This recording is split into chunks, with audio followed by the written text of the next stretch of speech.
Shalom, family. I'm Hadassah, and this is Reading Torah Together, where we study to show ourselves approved. And in the last video, we read Genesis, and there were 50 chapters in there.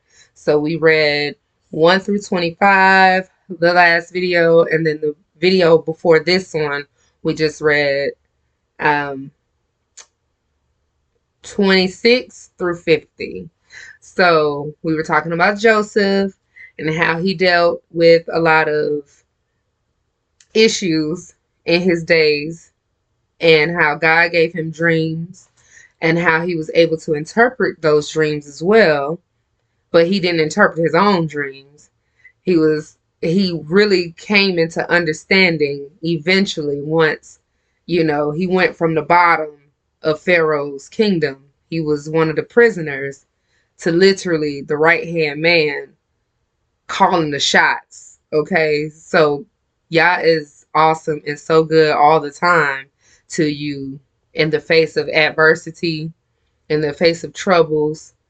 Always, we must call upon him in everything we do. We must remember him in everything that we do.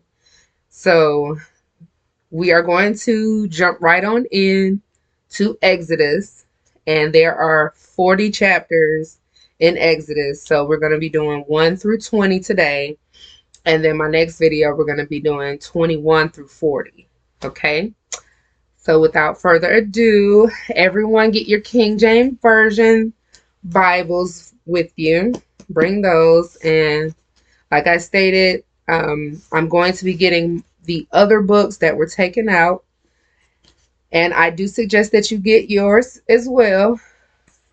Feel free to run my other videos back to write down the list of the books that were taken out, because as I was reading Exodus with you guys, as I was reading Genesis with you guys, I did let you guys know the lists that were taken out. And one of the books, which was in the middle or in the midst of Genesis, which was the book of Adam and Eve. Okay, so feel free to get that book as well. We have a whole ton of other books that were taken out, and I'm going to do it the next video go around because I don't have it with me right now to just give you that list again. But if you would like, go to my previous videos, and I do give you that list while you're listening. So again, shalom family. I ask that you like, share, and subscribe. Okay, I'm new to this video aspect, this virtual world, and I just ask that y'all be, I don't know, kind of considerate, but also just hear Yah's word, because that's all I'm here for, is to be a storyteller / prophetess for the Most High. And I am an urban Hebrew, and I also call myself a reformed hood baby. So it's a lot of things, y'all. But he has been working on me in here and in here in order for me to move forward amicably out here. And this is what I want, and I'm asking for all of us to be able to do, because we have to take ourselves and really put ourselves into this book, because they are the stories are literally our ancestors and what they did in their urban life, like in their modern day. So we're doing that same thing in our modern day, and we have to be the storytellers / writers of our time. So yeah, without further ado, let's get it going. Let's get it going. I praise the Most High Yah and Todah Rabbah for those that are joining. Todah Rabbah, Abba, and Yahushai, Bashem Hamashiach Yahushai. And I pray that I be a voice for you guys, a vessel, Father, and a shining example of your light out here in this world in modern time. Okay? Like, share, and subscribe, please, guys. And shalom. Toda Rabah is thank you. So Toda Rabah and shalom, which is peace. All right. The second book of Moses, called Exodus. Okay. Now these are the names of the children of Israel which came into Egypt. Every man in his household came with Jacob: Reuben, Simeon, Levi, and Judah; Issachar, Zebulun, Benjamin, Dan, Naphtali, Gad, Asher. And all the souls that came out of the loins of Jacob were 70 souls, for Joseph was in Egypt already. And Joseph died, and all his brethren, and all that generation. And the children of Israel were fruitful, and increased abundantly, and multiplied, and waxed exceeding mighty, and the land was filled with them. Now there arose up a new king over Egypt, which knew not Joseph. And he said unto his people, Behold, the people of the children of Israel are more and mightier than we. Come on, let us deal wisely with them, lest they multiply. And it come to pass that when there falleth out any war, they join also unto our enemies and fight against us, and so get them up out of the land. The part that I don't understand is, if y'all are already living next to us, why try to be mean to us? Why not try to get us in your good graces so that if you do have to fight, we can fight with you and not fight with them because we mad at y'all? But you rather have us mad at y'all than to be nice to us? Okay. So anyway, therefore they did set over them taskmasters to afflict them with their burdens. And they built for Pharaoh treasure cities, Pithom and Ramesses. But the more they afflicted them, the more they multiplied and grew. And they were grieved because of the children of Israel. And the Egyptians made the children of Israel to serve with rigor. And they made their lives bitter and hard bondage in mortar and in brick and in all manner of service in the field. All of their service wherein they made them serve was with rigor. And the king of Egypt spake to the Hebrew, that's us, y'all, and it's been us, and it's gonna still be us. This is why, y'all know, there's every race, but then there's us, and then every race tries to beat us, kill us, exterminate us, or be like us. It's always, we are the true Hebrews, y'all, and we have been the Hebrews forever. We just forgot. Now it's time for us to remember. 15. And the king of Egypt spake to the Hebrew midwives, of which the names of the one was Sapphira, and the name of the other Pua. And he said, When ye do the office of a midwife to the Hebrew women, and see them upon the stools, then that means that we squat to have our children. We were squatting. We were in a squatting position. Okay? Stools. We didn't have children laying down in the bed. We got to get back. We got to get back, y'all. It's so much unnatural stuff that we're doing. It's so much stuff that we're doing here. And just everyday physical life. And it's only because we have disobeyed the Most High Yah, His words, His law, statutes, and commandments. And we turn to other places and people, and we allow them to change our mind frame, our traditions, our culture, who we are, and everything. It's crazy. Okay. If it be a son, then ye shall kill him. But if it be a daughter, then she shall live. But the midwives feared Elohim, and did not as the king of Egypt commanded them, but saved the men children alive. And the king of Egypt called for the midwives, and said unto them, Why have ye done this thing, and have saved the men children alive? And the midwives said unto Pharaoh, Because the Hebrew women are not as the Egyptian women, for they are lively, and are delivered ere the midwives come in unto them. Therefore God dealt well with the midwives, and the people multiplied and waxed very mighty. And it came to pass, because the midwives feared God, that he made them houses. And Pharaoh charged all his people, saying, Every son that is born ye shall cast into the river, and every daughter ye shall save alive. Now, I want to bring up the fact that there is a documentary and newsletters and all that showing that there were clay pots in the Grand Canyon. Okay, that's over here. Clay pots in the Grand Canyon filled with little baby bones. Egypt was over here.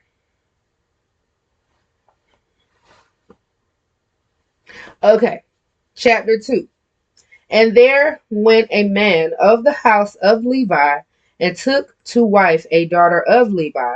And the woman conceived and bare a son, and when she saw him that he was a goodly child, she hid him 3 months. So he was 3 months.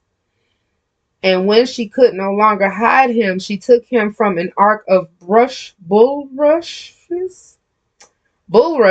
and dabbed it with, slime, and with pitch, and put the child therein, and she laid it in the flags by the river's brink. And his sister stood afar off to wit what would be done to him. And the daughter of Pharaoh came down to wash herself at the river, and her maidens walked along by the riverside. And when she saw the ark among the flags, she sent her maid to fetch it. So,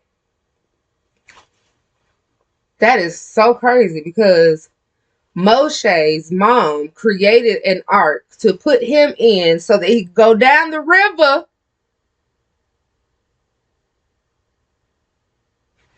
That's literal. What is it? Cyclical, okay? Like our hair. Because Noah created an ark in order to float in the water that the Most High flooded the earth, which is called the Great Deluge, by the way. Okay? Everybody knows about it. Look it up. It's called the Great Deluge. And that's another thing that made me understand that this book is for real. This book is for real, because everybody knows about the Great Deluge. The God that caused that is the true God.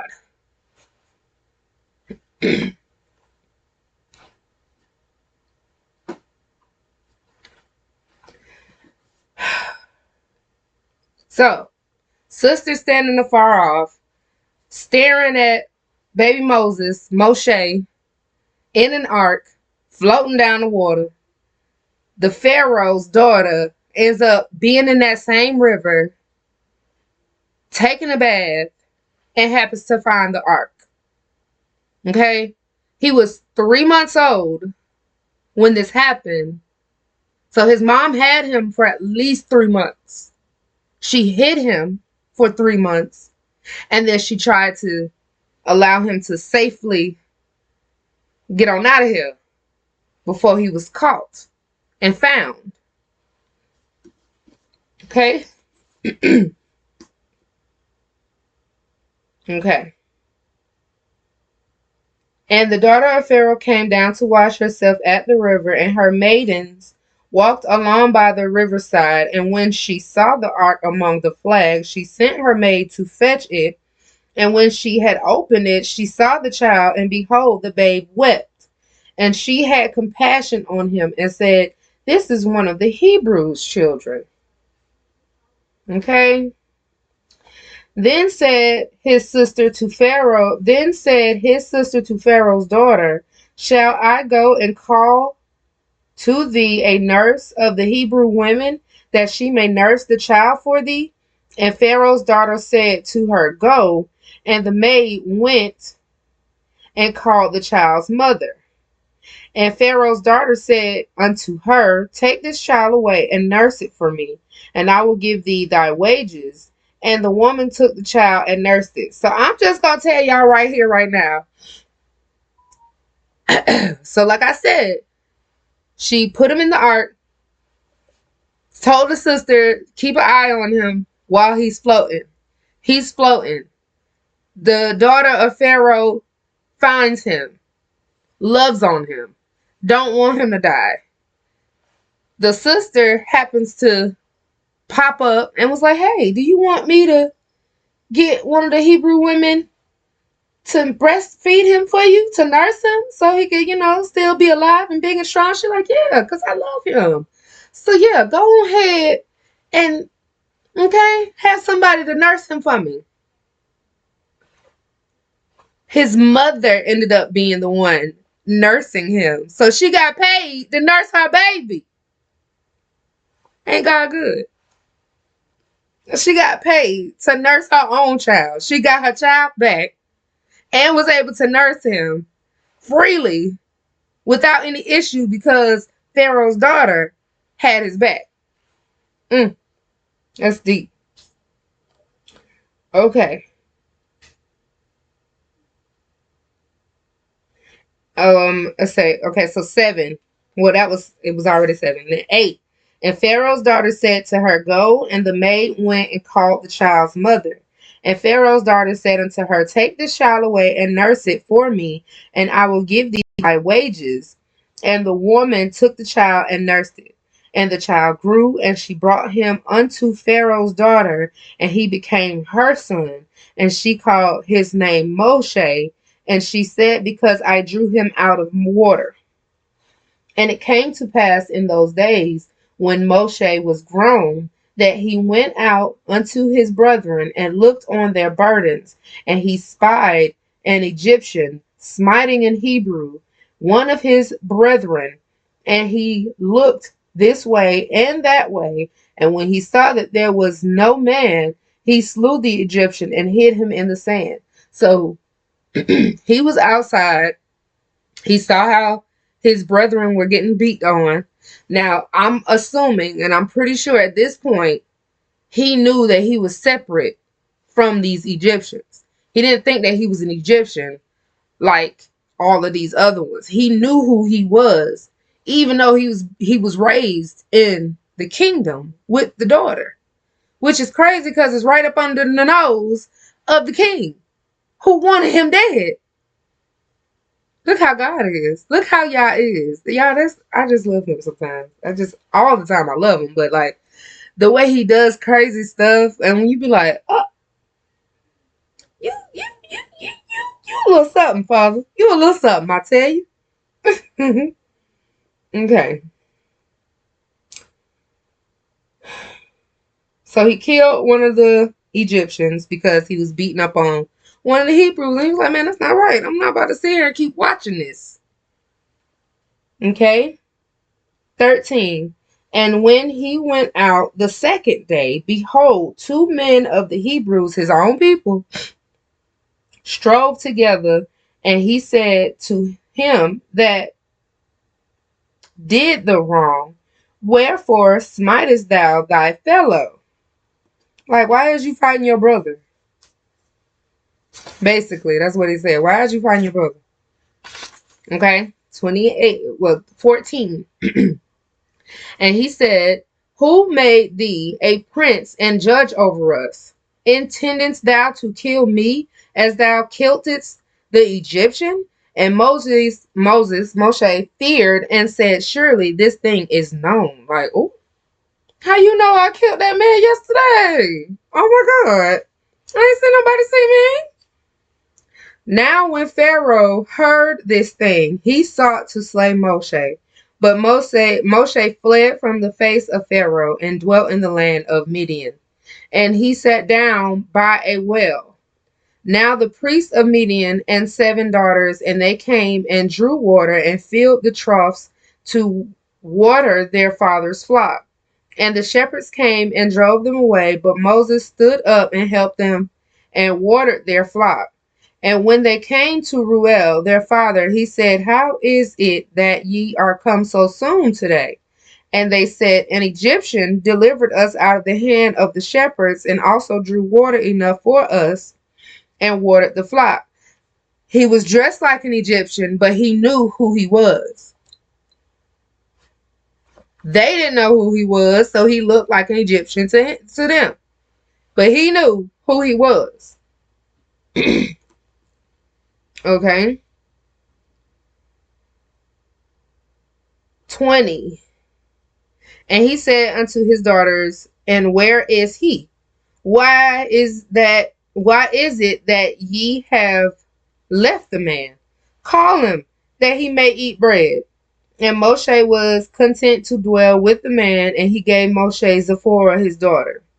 And she bare him a son, and he called his name Gershom, for he said, I have been a stranger in a strange land.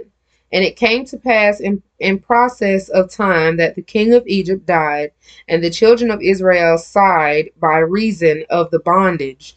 And they cried, and their cry came up unto Yah by reasons of the bondage. And God heard their groaning, and God remembered his covenant with Abraham and Isaac and with Jacob. And God looked upon the children of Israel, and God had respect unto them. Chapter 3. Now Moshe kept the flock of Jethro, his father-in-law, the priest of Midian. And he led the flock to the backside of the desert, and came to the mountain of God, even to Horeb. And the angel of the Most High appeared unto him in a flame of fire out of the midst of a bush. And he looked, and behold, the bush burned with fire, and the bush was not consumed. And Moshe said, I will now turn aside and see this great sight, why the bush is not burnt. And when the Most High saw that he turned aside to see, Yah called unto him out of the midst of the bush, and said, Moshe, Moshe. And he said, Here am I. And he said, Draw not nigh hither. Don't come here, but put off your shoes from thy feet, for the place whereon thou standest is holy ground. Moreover, he said, I am the Elohim of thy father, the Elohim of Abraham, the Elohim of Isaac, and the Elohim of Jacob. So Abraham, Isaac, and Jacob. And Moshe hid his face, for he was afraid to look upon Elohim. And the Most High said, I have surely seen the affliction of my people which are in Egypt, and have heard their cry by reason of their taskmasters, for I know their sorrows, and I am come to deliver them out of the hand of the Egyptians, and to bring them up out of that land unto a good land, and unto a land flowing with milk and honey, unto the place of the Canaanites, and the Hittites, and the Amorites, and the Perizzites, and the Hivites, and the Jebusites. What land do you guys know today is called the land of milk and honey? It sure ain't Africa. I just want to put that out there. Y'all know what land it is. The Americas. Now, therefore, behold, the cry of the children of Israel is come unto me. And I have also seen the oppression wherewith the Egyptians oppress them. Come now, therefore, I will send thee unto Pharaoh, that thou mayest bring forth my people, the children of Israel, out of Egypt. And Moshe said unto Elohim, Who am I, that I should go unto Pharaoh, and that I should bring forth the children of Israel out of Egypt? Moshe said, Huh? Me? I so resonate with him. All of them. All of them. I resonate with them. Huh? Me? So serious. That's all I'm gonna say. I so resonate.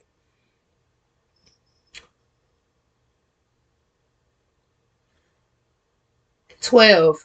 And he said, certainly I will be with thee, and this shall be a token unto thee that I have sent thee. When thou hast brought forth the people out of Egypt, ye shall serve Elohim upon his mountain. And Moshe said unto Elohim, behold, when I come unto the children of Israel, and shall say unto them, the Elohim of your fathers have sent me unto you. And they shall say to me, what is his name? What shall I say unto them? And Elohim said unto Moshe, I am that I am. But his name is Yahweh. That YHWH. Just throw A's in the middle. Yahweh, please. It is not that deep. It is not that simple. Like, it is not that like complex and complicated. But even back then, we needed to know his name. We wanted to know his name. It says, I'm gonna read that again. 14. And God said, well, Elohim said unto Moshe, I am that I am. But I'm going to read 13. And Moshe said unto Elohim, behold, when I come unto the children of Israel, and shall say unto them, the Elohim of your fathers have sent me unto you, and they shall say to me, what is his name? You cannot tell me that it's not important to not to like know God's name. It's important. What is his name? What shall I say unto them? He's asking God this. He's like, when you tell me to boldly come and go where no one else has gone before, what do I say? What do I say? I so resonate with that. And God said unto Moshe, I am that I am. And he said, thus shalt thou say unto the children of Israel, I am have sent me unto you. But I believe that that was a typo, and they just did that. They always put Lord or something like that, but sometimes they put his actual, the lettering in there, YHWH, but just throw A's in between it. Yahweh. That's it. Yah, like Yah is the air that we breathe, you know? And God said moreover unto Moshe, thus shalt thou say unto the children of Israel, the Elohim of your fathers, the Elohim of Abraham, the Elohim of Isaac, the Elohim of Jacob, have sent me unto you. This is my name forever, and this is my memorial unto all generations. Go and gather the elders of Israel together and say unto them, the Most High God of your fathers, the Most High God of Abraham, of Isaac, and of Jacob, appeared unto me, saying, I have surely visited you, and seen that which is done to you in Egypt. And I have said, I will bring you up out of the affliction of Egypt unto the land of the Canaanites, and the Hittites, and the Amorites, and the Perizzites, and the Hivites, and the Jebusites, and a land flowing with milk and honey. Okay? And they shall hearken to thy voice, and thou shalt come, thou and the elders of Israel, unto the king of Egypt, and ye shall say unto him, the Elohim of the Hebrews have sent me with us, have met with us. The Elohim of the Hebrews hath met with us. And now let us go, we beseech thee, 3 days' journey into the wilderness, that we may sacrifice unto Elohim our God. Well, Yahweh our Elohim. So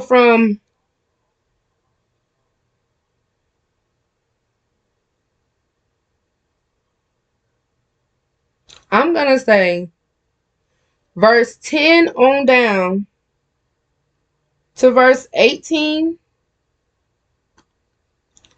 he's reintroducing himself to us. And he keeps having to do this. And it's only because we keep forgetting him. We keep leaving him here and in here. So deep, Father.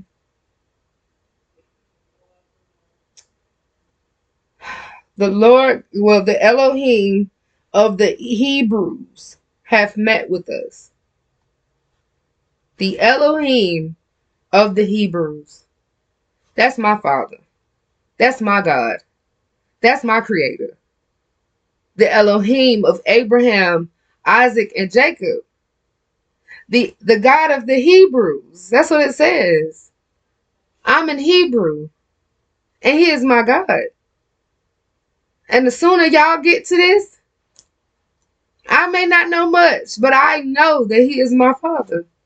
And I am in Hebrew. Hallelujah, Father. Okay. 19. And I am sure that the king of Egypt will not let you go.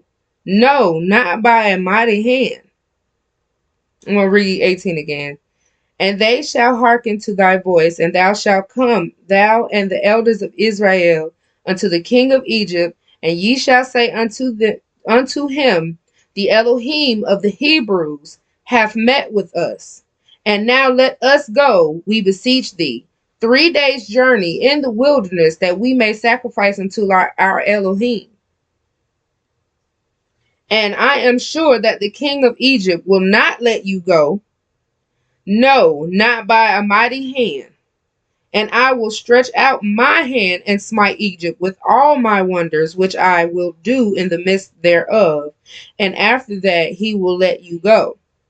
And I will give this people favor in the sight of the Egyptians, and it shall come to pass that when ye go, ye shall not go empty, but every woman shall borrow of her neighbor and of her that sojourneth in her house jewels of silver, jewels of gold, and raiment, and ye shall put them upon your sons and upon your daughters, and ye shall spoil the Egyptians.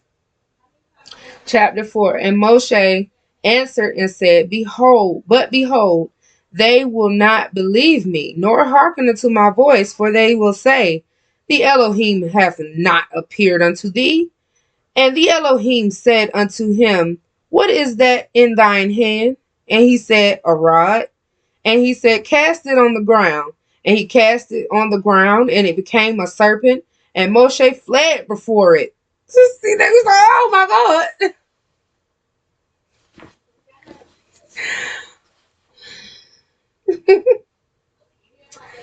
He fled from before it. And the Most High said unto Moshe, put forth thine hand and take it by the tail.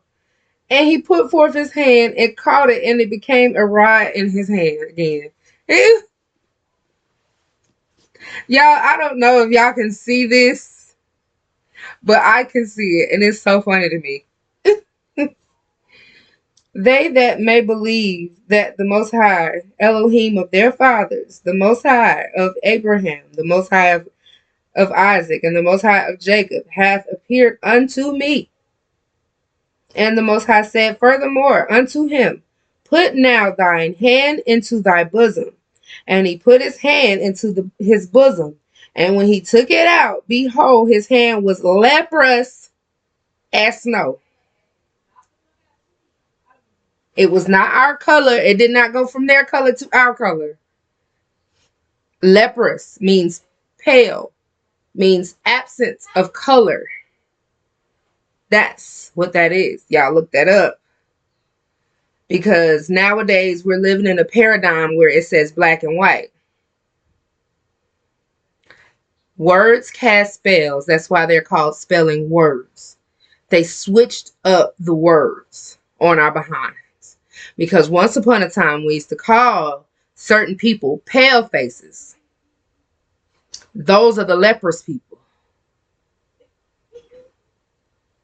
That was opposite of who we were.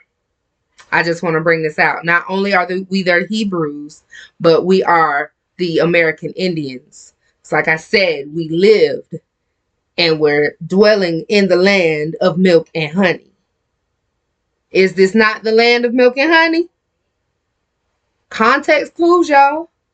We have to be quick enough to slow down to catch up to the trickery of Satan, because the devil and God are in the details, y'all.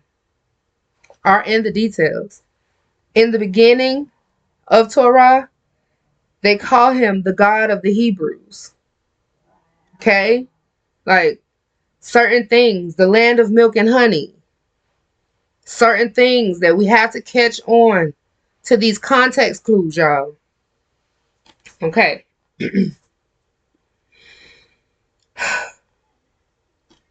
Let's see. 6. And the Most High said furthermore unto him, Put now thy hand into thy bosom. And he put his hand into his bosom. And when he took it out, behold, his hand was leprous as snow. And he said, Put thine hand into thy bosom again. And he put his hand into his bosom again and plucked it out of his bosom. And behold, it turned again his other flesh. And it shall come to pass, if they will not believe thee, neither hearken to the voice of the first sign, that they will believe the voice of the latter sign. And it shall come to pass, if they will not believe also these two signs, neither hearken to thy voice, that thou shalt take of the water of the river and pour it upon the dry land, and the water which thou hast taken out of the river shall become blood upon thy dry land. And Moshe said unto Elohim, O Elohim, I am not eloquent, neither heretofore, nor since thou hast spoken unto thy servant, but I am slow of speech and slow of tongue. Like, he trying to get, I'm about to not give him this mission. He like, man, I don't even know how to speak to these. I don't know how to speak good. I am not eloquent in my speech. I am slow of speech, okay?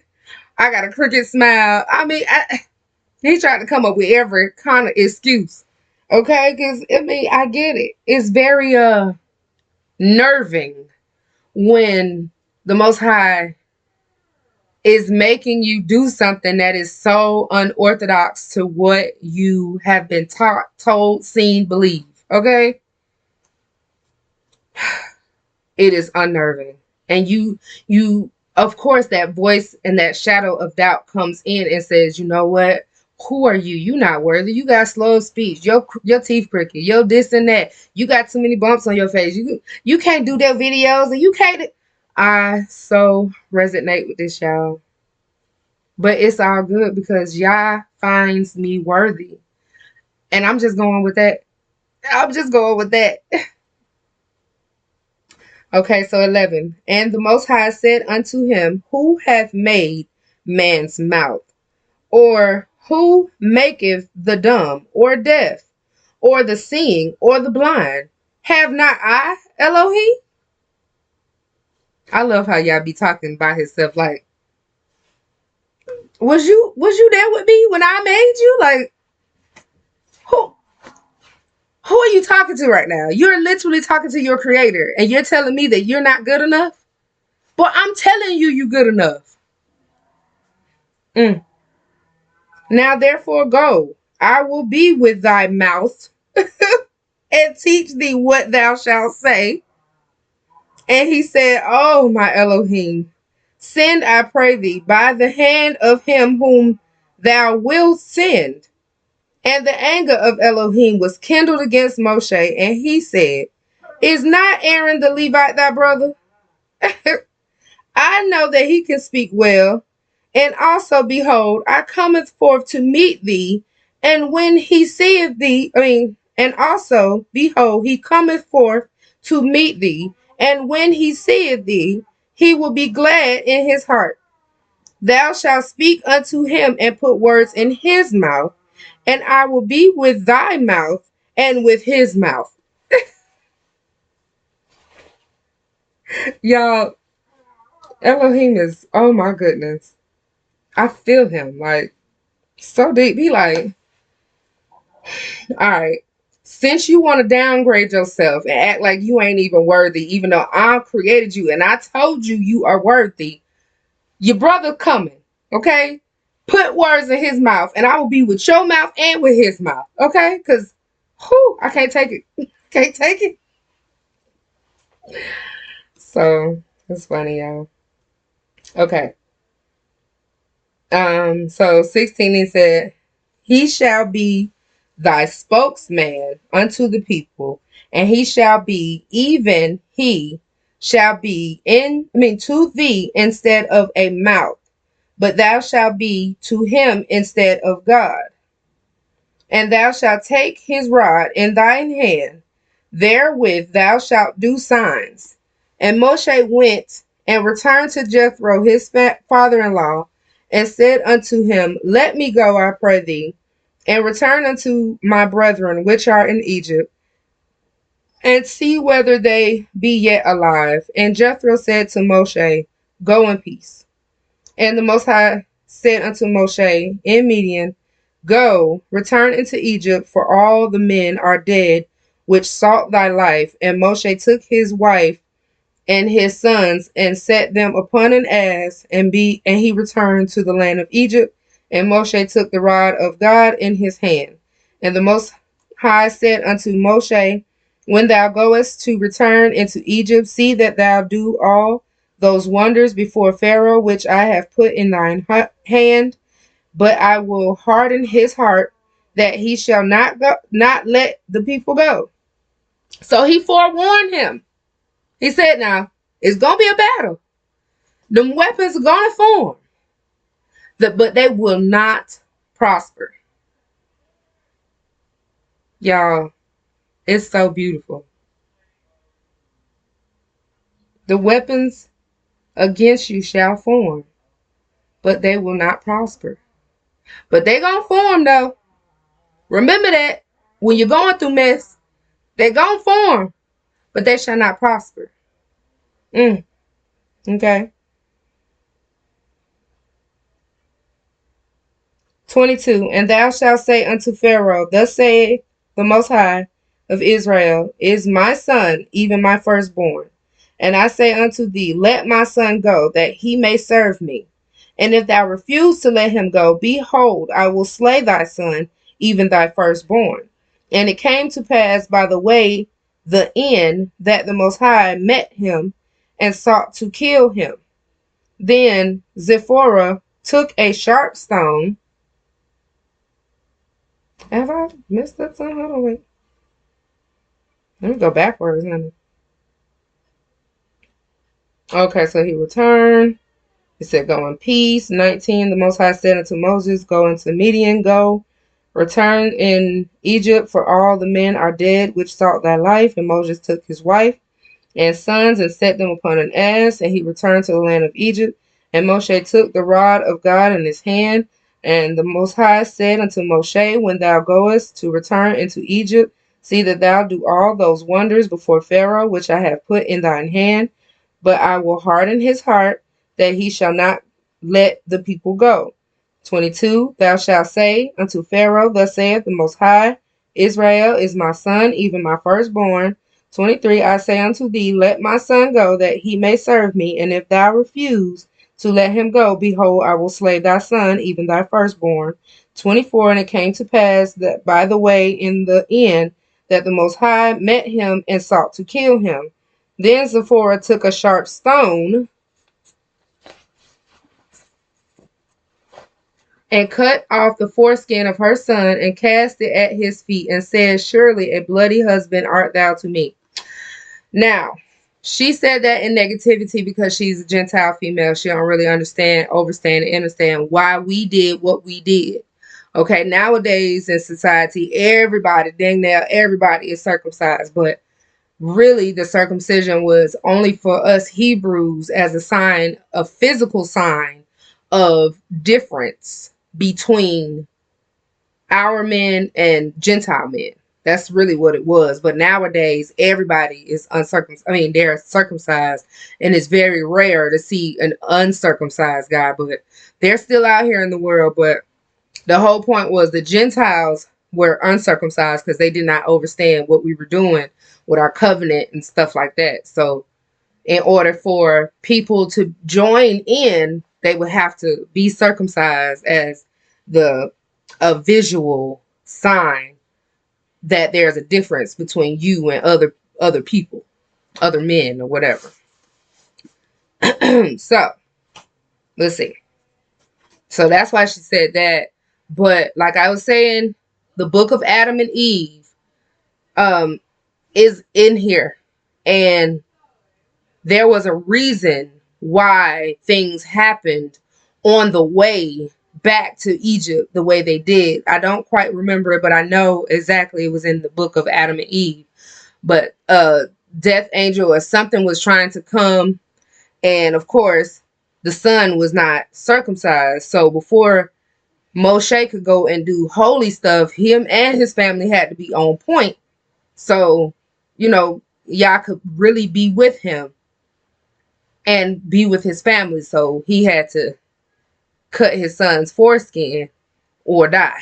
So the wife ended up doing it, and she was upset about it because she didn't agree with, how we did the covenant with Yah. They didn't understand that. She was a Gentile female. They're like Hagar. She didn't get it. Sarah was the Hebrew. So, all right. 26. So he let him go.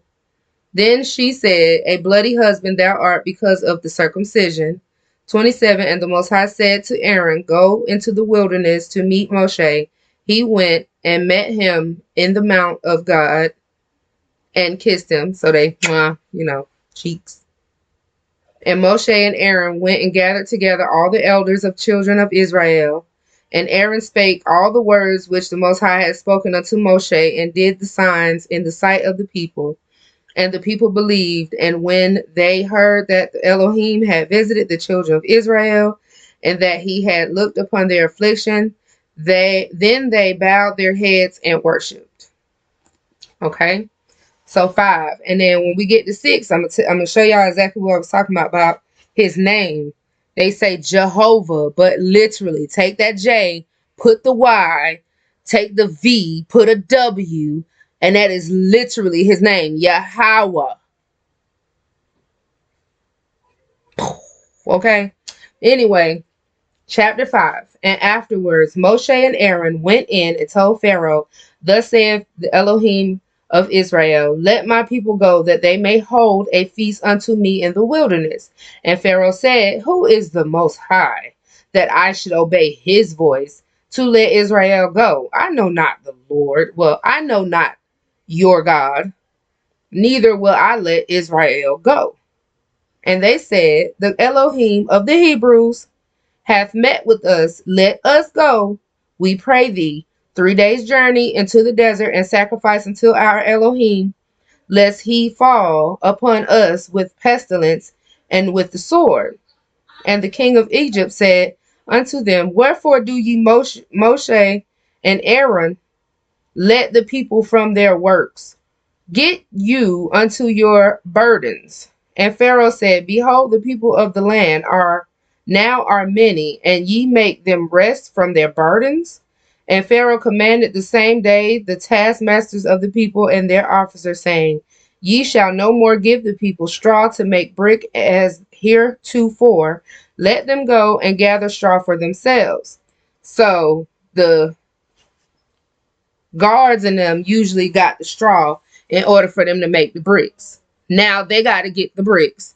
They got to get the straw in order to make these bricks. So it's going to be even harder.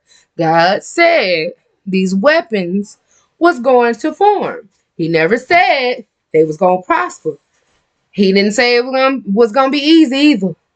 He did not say it was going to be easy. Show ain't easy. Okay. Number 8.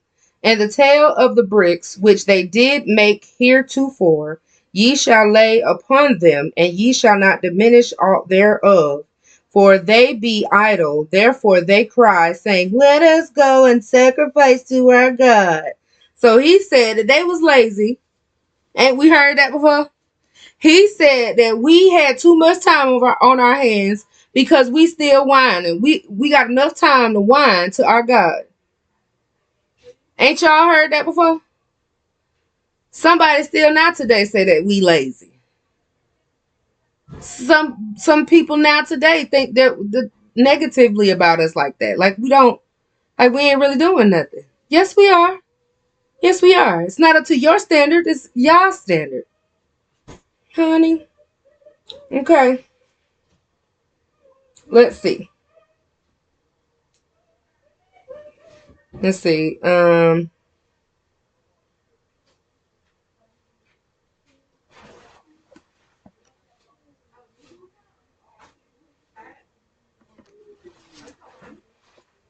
Okay. So where was I? 9. Let there more work be laid upon the men, that they may labor therein, and let them not regard vain words. And the taskmasters of the people went out, and their officers, and they spake to the people, saying, Thus saith Pharaoh, I will not give you straw. Go ye, get you straw, where ye can find it. Ye not aught of your work shall be diminished. So the people were scattered abroad throughout all of the land of Egypt, to gather stubble,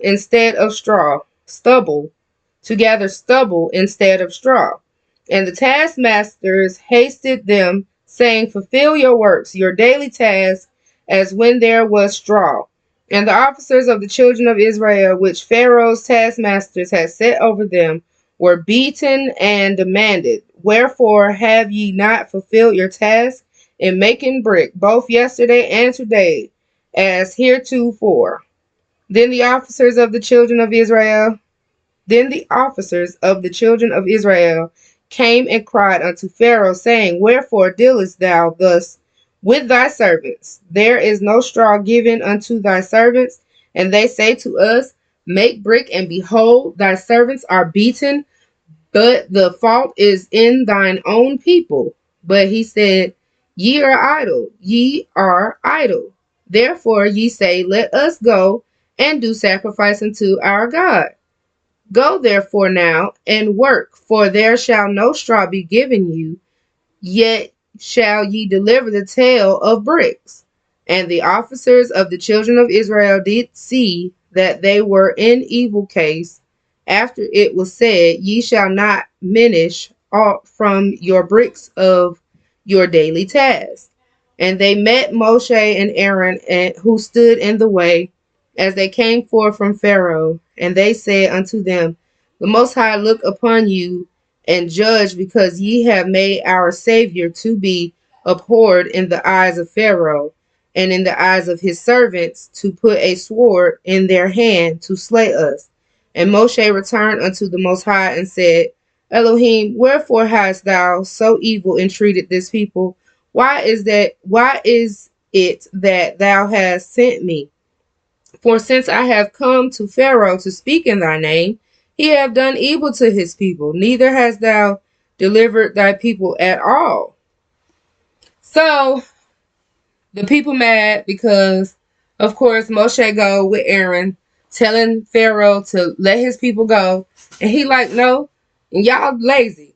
Y'all keep whining to your God, talking about you need to go sacrifice to him, and you whining. So now I don't get the straw for y'all. Y'all need to get the straw, and y'all still need to make these bricks, and you nothing better diminish from what y'all usually do, and we adding on an extra task. And they like, oh my gosh, why, Moses? Why did you make him angry? You made him angrier, okay?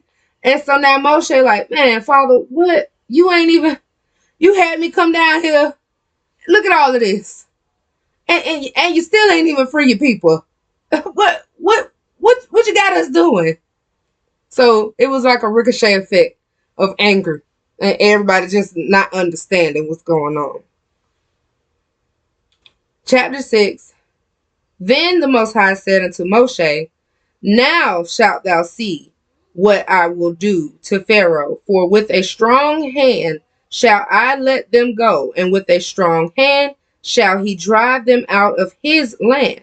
And God spake unto Moshe and said unto him, I am Elohim.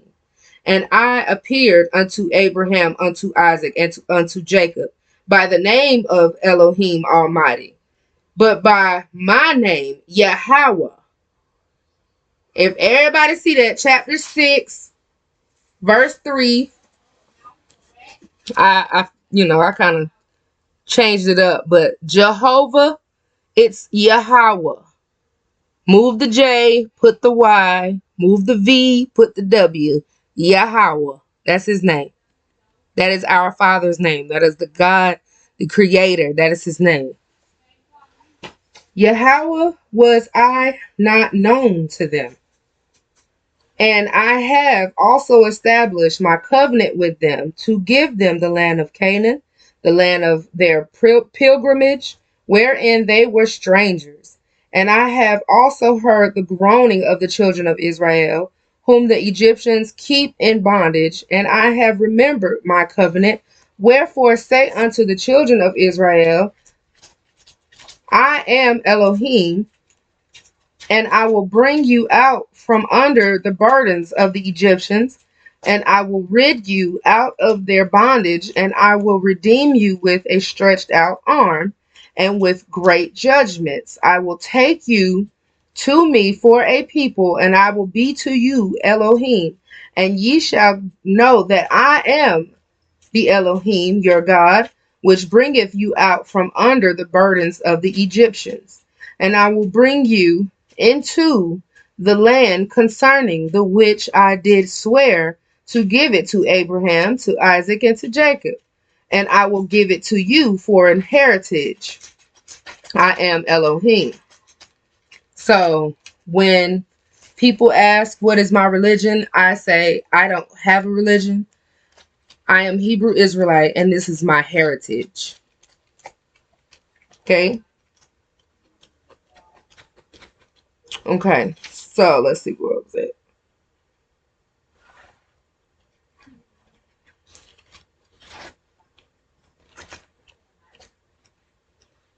Okay, 9. And Moshe spake so unto the children of Israel, but they hearkened not unto Moshe for anguish of spirit and for cruel bondage. And the Most High spake unto Moshe, saying, Go in, speak unto Pharaoh king of Egypt, that he let the children of Israel go out of his land. And Moshe spake before the Most High, saying, Behold, the children of Israel have not hearkened unto me. How then shall Pharaoh hear me, who am of uncircumcised lips? Right? Like, he's like, okay, your children are mad as hornets at me because I done made it a little bit tougher on them because you said it's going to happen. That's one thing that Moshe kept. He just, and I'm on the outside looking in like, oh, you forgot that part. You forgot that part. But anyway, Moshe is the children of Israel is like, we ain't even listening to what you saying, man. You made it tougher on us. And he's like, well, if they not even listening to me, what make you think a Gentile with uncircumcised lips is going to listen to me?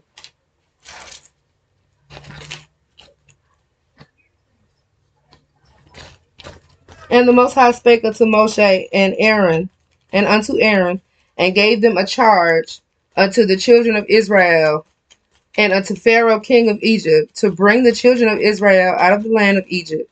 These be the heads of their fathers' houses. The sons of Reuben, the firstborn of Israel, Hanak and Palu, Hezron and Carmi. These be the families of Reuben.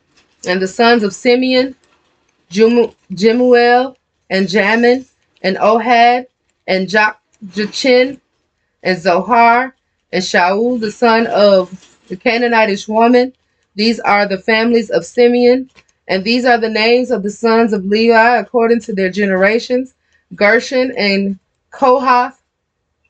This part is what brings me to something that I wanted to bring up. The fact that we went by our father's house. We knew our lineage through our fathers. So it's mighty crazy how nowadays a lot of us don't know anything about our fathers, and our fathers are just, I'm not going to say they're irrelevant now today, but they're not even considered as much as our mothers are nowadays. Our fathers were supposed to be the more considerate, like the you identified yourself from your father's house, basically.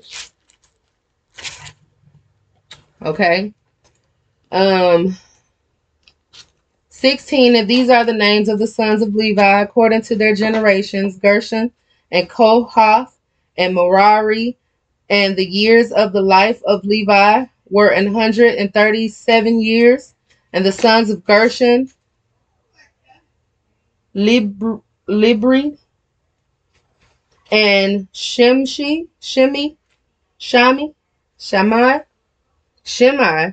according to their families. Forgive me, y'all, for these names because, hey, but if y'all are following along with me, you guys know exactly what I'm saying. You can get it. 18, and the sons of Kohath, Amram, and Ishar, and Hebron, and Uzziel. And the years of the life of Kohath were 133 years. And the sons of Merari, and Mahali, and Mushi. These are the families of Levi according to their generations. And Amram took him Jochebed, his father's sister, to wife, and she bare him Aaron and Moshe. And the years of the life of Amram were 137 years. And the sons of Izhar, Korah, and Nepheg, and Zikri. And the sons of Uzziel, Mishael, and Elzaphan, and Zithri, and Aaron took him Elisheba, daughter of Aminadab, sister of Naashon, to wife, and she bare him Nadab and Abihu, Eleazar and Ithamar. And the sons of Korath, Asir, and Elkanah, and Abiasaph. These are the families of the Korhites. And Eleazar, Aaron's son, took him one of the daughters of Putiel to wife, and she bare him Phinehas. These are the heads of the fathers of the Levites according to their families. These are that Aaron and Moshe, to whom the Most High said, bring out the children of Israel from the land of Egypt according to their armies. These are they which spake to Pharaoh, king of Egypt, to bring out of the children of Israel from Egypt. These are that Moshe and Aaron. And it came to pass on the day when the Most High spake unto Moses in the land of Egypt, that the Most High spake unto Moses, saying, I am Elohim. Speak thou unto Pharaoh, king of Egypt, all that I say unto thee. And Moshe said before Elohim, behold, I am of uncircumcised lips, and how shall Pharaoh hearken unto me? 7. And the Most High said unto Moshe, see, I have made thee a god to Pharaoh. See, I have made thee a god to Pharaoh, and Aaron thy brother shall be thy prophet. Thou shalt speak all that I command thee, and Aaron thy brother shall speak unto Pharaoh, that he send the children of Israel out of his land. And I will harden Pharaoh's heart, and multiply my signs and my wonders in the land of Egypt. He said it again, I will harden his heart. But Pharaoh shall not hearken unto you, that I may lay my hand upon Egypt, and bring forth mine armies, and my people, the children of Israel, out of the land of Egypt, by great judgments. And the Egyptians shall know that I am Elohim. And when I stretch forth mine hand upon Egypt, and bring out the children of Israel from among them, and Moshe and Aaron did as the Most High commanded, so did they. And Moshe was 80 years old, and Aaron 83 years old, when they spake unto Pharaoh. So let's see what that is. Because I don't know what that is off rip, y'all. Hold on. I'm going to ask Google. How old are you when you are 80 years old?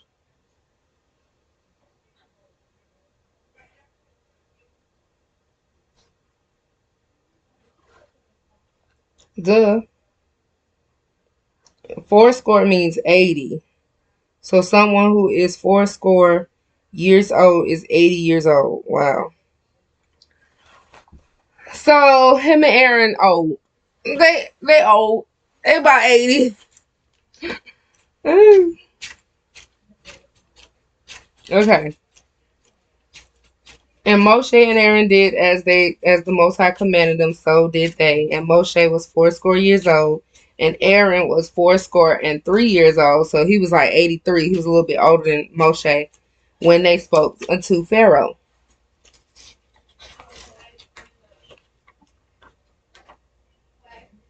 Oh, I don't want to pull it off. Okay.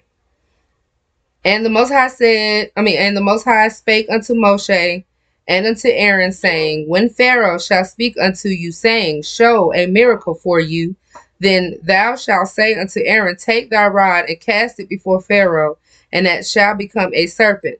And Moshe and Aaron went in unto Pharaoh, and they did so as the Most High had commanded.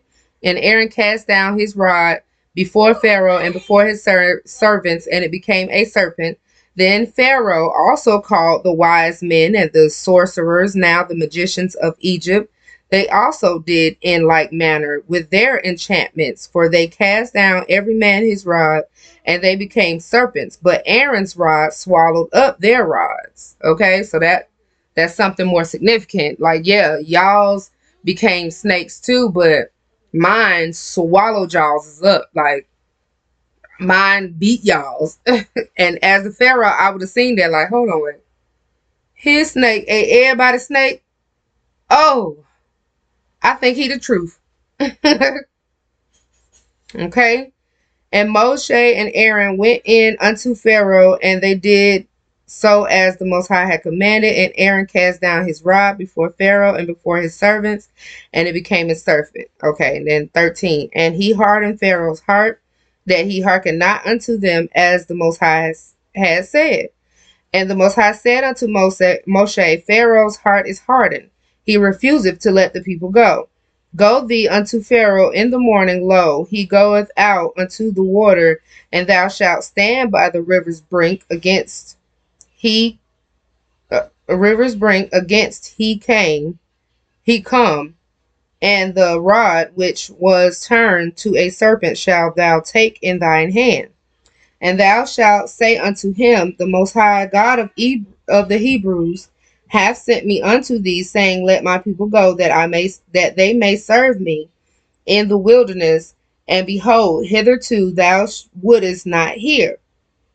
Thus saith Elohim in this, thou shalt know that I am Elohim. Behold, I will smite with the rod that is in mine hand upon upon the waters which are in the river, and they shall be turned to blood.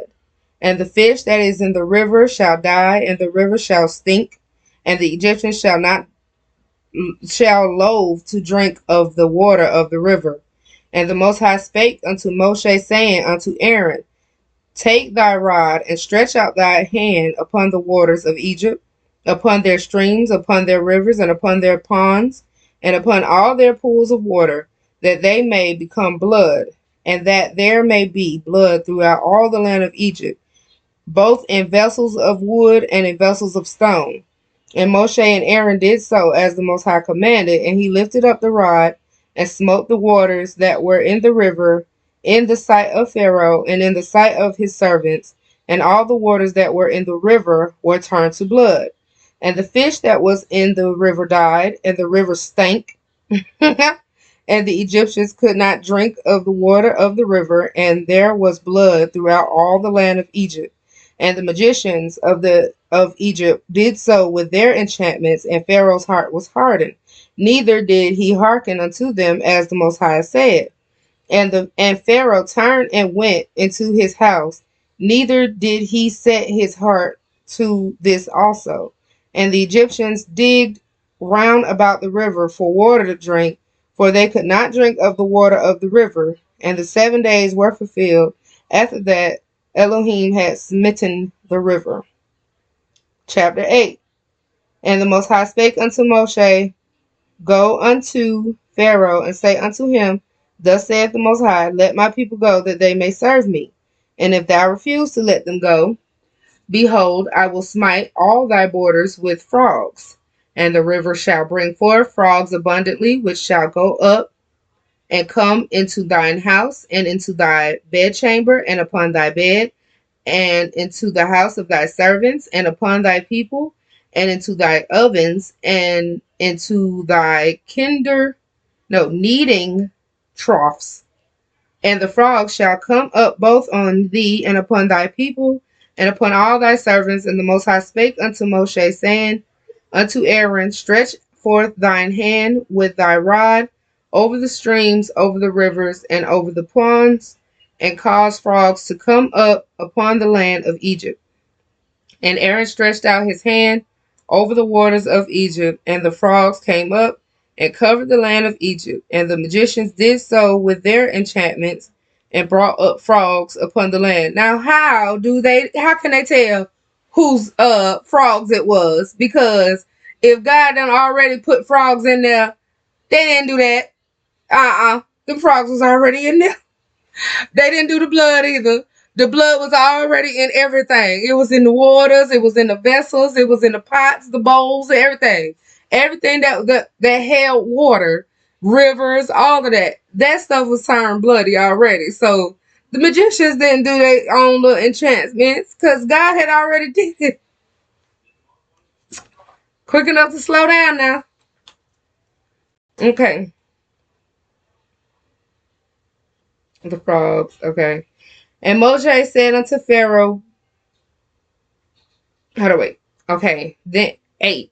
Then Pharaoh called for Moshe and Aaron and said, Entreat the Most High, that he may take away the frogs from me and from my people. I will let the people go, that they may do sacrifice unto the Lord, unto the Most High. No! Tell your magicians to get rid of these frogs. They can't? Okay. Tell the magicians to make your water clean enough to drink. Oh, they can't? Oh, okay. Oh, okay. All right. So now he asking for Moshe and Aaron to entreat. You're like, okay, just ask the Lord to stop. Just ask your God to stop this foolishness, and then I may let the people go. And Moshe said unto Pharaoh, Glory over me. When shall I entreat for thee, and for thy servants, and for thy people, to destroy the frogs from thee and thy house, that they may remain in the river only? When? When you need me to do this? When you ready? When you ready for me to entreat this stuff and ask God to stop it? When you ready for it? And he said, Tomorrow.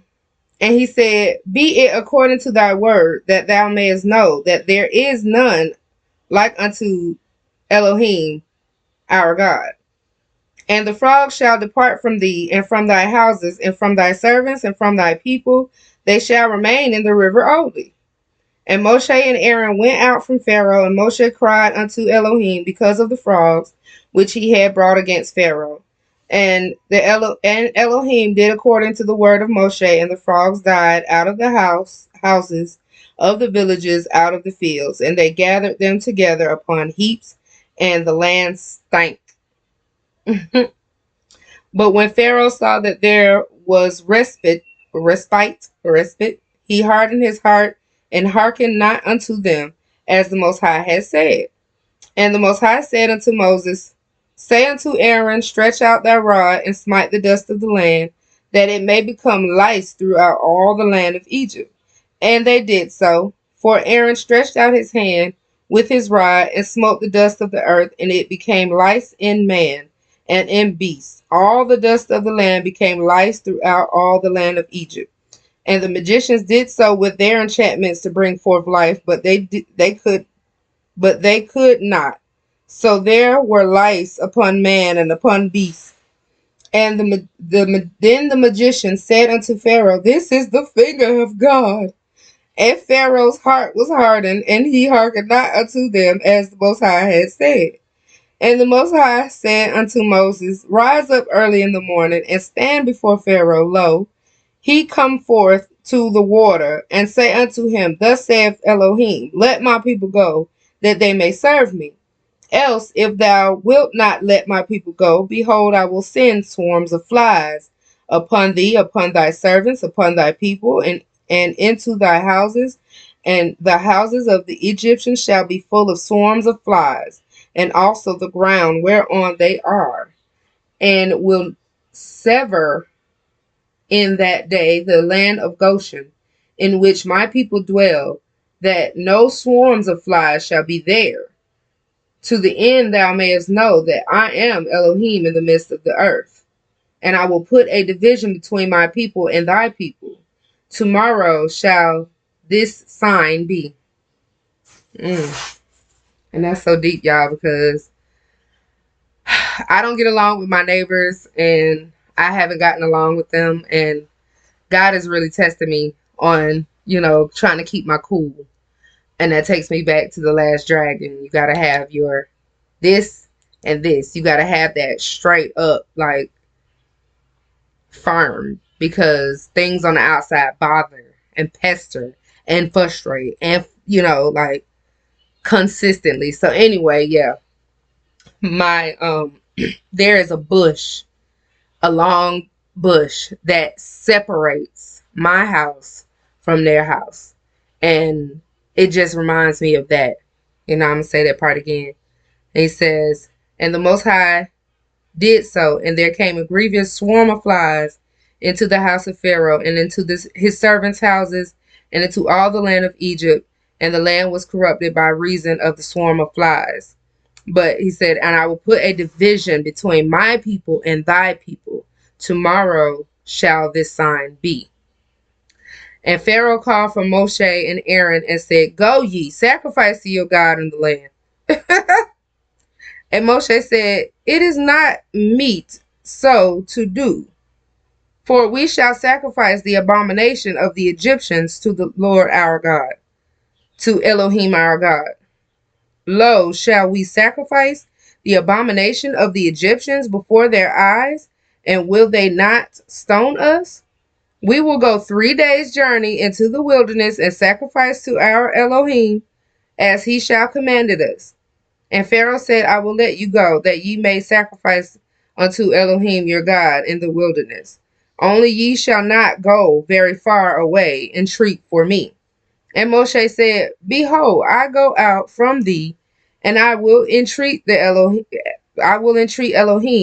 that the swarms of flies may depart from Pharaoh, from his servants, from his people tomorrow. But let not Pharaoh deal deceitfully any more, and not letting the people go to sacrifice to Elohim. And Moshe went out from Pharaoh and entreated the Most High. And the Most High did according to the word of Moshe, and he removed the swarms of flies from Pharaoh, from his servants, and from his people. There remained not one. And Pharaoh hardened his heart at this time also, neither would he let the people go. Chapter 9.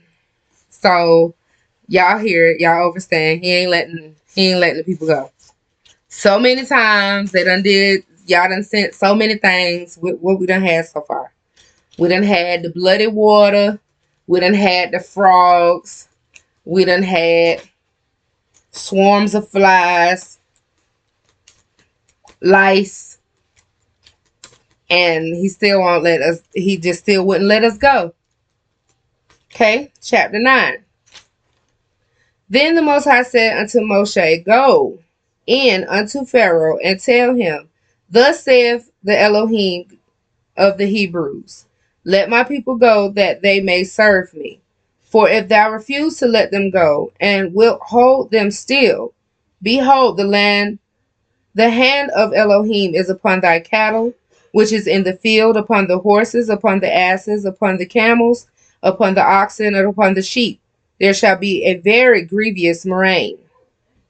And the Most High shall sever between the cattle of Israel and the cattle of Egypt, and there shall nothing die of all that is the children of Israel's. And the Most High appointed a set time, saying, Tomorrow Elohim shall do this thing in the land. And Elohim did that thing on the morrow, and all the cattle of Egypt died, but the cattle of the children of Israel died not one. And Pharaoh sent, and behold, there was not one of the cattle of the Israelites dead. And the heart of Pharaoh was hardened, and he did not let the people go.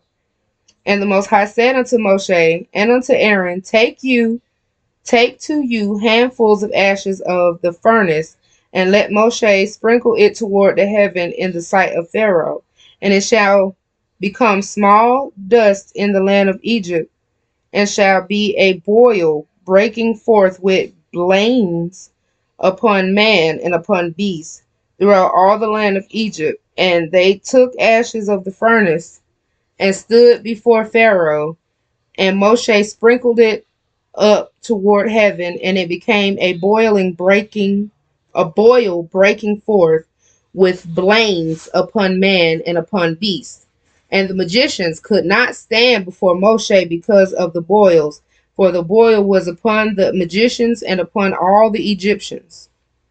And the Most High hardened the heart of Pharaoh, and he hearkened not unto them, as the Most High had spoken unto Moshe. And the Most High said unto Moshe, Rise up early in the morning, and stand before Pharaoh, and say unto him, Thus saith Elohim, the God of Hebrews, Let my people go, that they may serve me. For I will at this time send all my plagues upon thine heart, and upon thy servants, and upon thy people, that thou mayest know that there is none like me in all the earth. For now I will stretch out my hand, that I may smite thee and thy people with pestilence, and thou shalt be cut off from the earth. And in very deed, for this cause have I raised thee up, for to show in thee my power, and that my name may be declared throughout all the earth. And he wants his name to be declared throughout all the earth. His name just ain't God. God did it. He wants his name. Like, I am a female, but this female has a name. Like, I am a being, but this being has a name on this earth. Yah is a being, and he has a name that we shall connect to get to him. Now, he has been giving us a lot of grace and mercy, just calling him the Father, calling him Lord, all of these other words except for his actual name. If it did not matter, then why did he himself, Yah, decided to put this in here? To allow these men to continue to put his name in there, because they did take away and add to. But they made sure that they put his name in there at least once or twice. So those that have eyes to see and ears to hear, they'll be quick enough to catch. Okay. Let's see. So where we at? 17. As yet exaltest thou thyself against my people, that thou wilt not let them go. Behold, tomorrow about this time I will cause it to rain a very grievous hail, such as hath not been in Egypt since the foundation thereof, even until now. Send therefore now, and gather thy cattle and all that thou hast in the field, for upon every man and beast which shall be found in the field, and shall not be brought home, the hail shall come down upon them, and they shall die. So the Egyptians suffered a lot because of their king's ego. Just literal, egotistical. Okay? And let's see. Send therefore now and gather thy cattle. Oh, yeah. Let's see. And they shall not. Then no way. I'm going to read the rest of it. Send therefore now and gather thy cattle and all that thou hast in the field, for upon every man and beast which shall be found in the field and shall not be brought home, the hail shall come down upon them, and they shall die. And he that feared the word of Elohim among the servants of Pharaoh made his servants and his cattle flee into the houses. And he that regarded not the word of Elohim left his servants and his cattle in the field. Okay. And the Most High said unto Moshe, stretch forth thine hand towards heaven, that there may be hail in the land of Egypt upon man and upon beast and upon every herb of the field throughout the land of Egypt. And Moshe stretched forth his rod towards heaven, and the Most High sent thunder and hail, and the fire ran along upon the ground, and the Most High rained hail upon the land of Egypt. So there was hail and fire mingled with the hail, very grievous, such as there was none like it in all the land of Egypt since it became a nation. And the hail smote throughout all the land of Egypt, all that was in the field, both man and beast, and the hail smote every herb of the field, and brake every tree of the field. Only in the land of Goshen, where the children of Israel were, was there no hail. And Pharaoh sent and called for Moshe and Aaron and said unto them, I have sinned this time now. I have sinned this time. The Most High is righteous, and I and my people are wicked. No, you are. Your people got nothing to do with your ego. Entreat the Most High, for it is enough that there be no more mighty thunderings and hail, and I will let you go, and ye shall stay no longer. And Moshe said unto him, as soon as I am gone out of the city, I will spread abroad my hands unto the Most High, and the thunder shall cease, neither shall there be any more hail, that thou mayest know how that the earth is the Most High's, and is Yahweh's. But as for thee and thy servants, I know that ye will not fear the Most High Elohim. And the flax and the barley was smitten, for the barley was in the ear. The barley was in the ear, and the flax was bold. But the wheat and the rice were not smitten, for they were not grown up. And Moshe went out of the city from Pharaoh and spread abroad his hands unto the Lord, unto the Most High. And the thunders and hail ceased, and the rain was not poured upon the earth. And when Pharaoh saw that the rain and the hail and the thunders were ceased, he sinned yet more, and hardened his heart, he and his servants.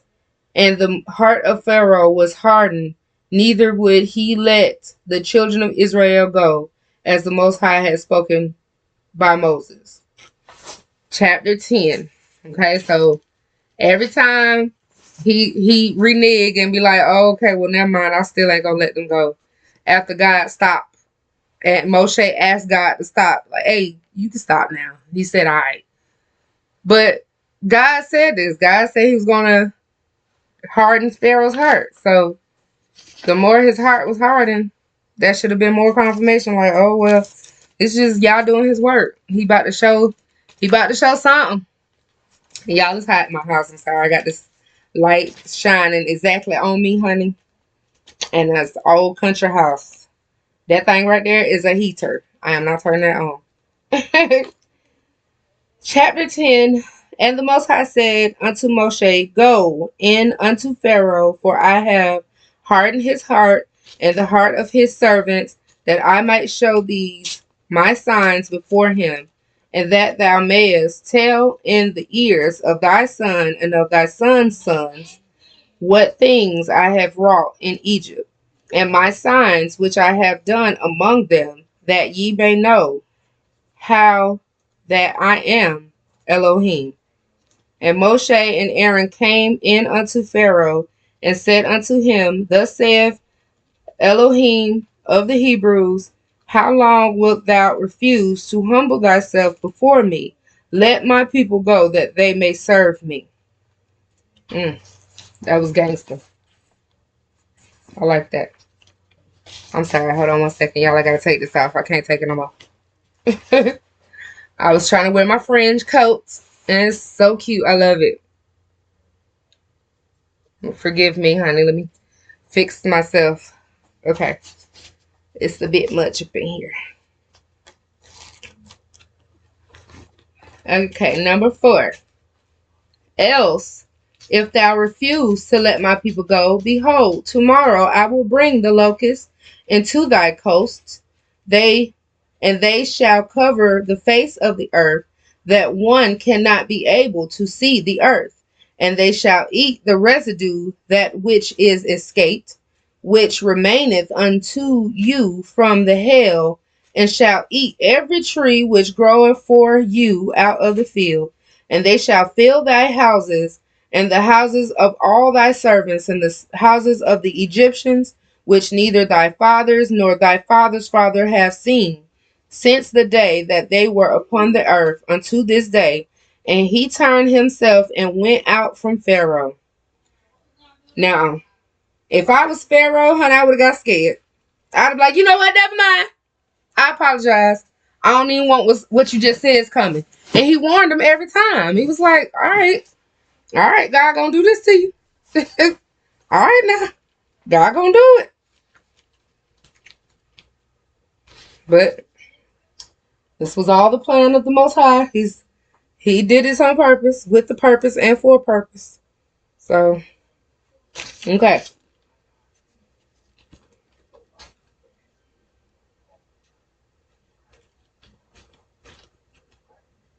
Trying to see where we's at. Okay, 7. And Pharaoh's servants said unto him, how long shall this man be a snare unto us? Let the men go, that they may serve their Elohim, serve the Most High their Elohim. Knowest thou not yet that Egypt is destroyed? Like, boy, stop with this mess. Egypt is almost gone. Egypt is almost gone.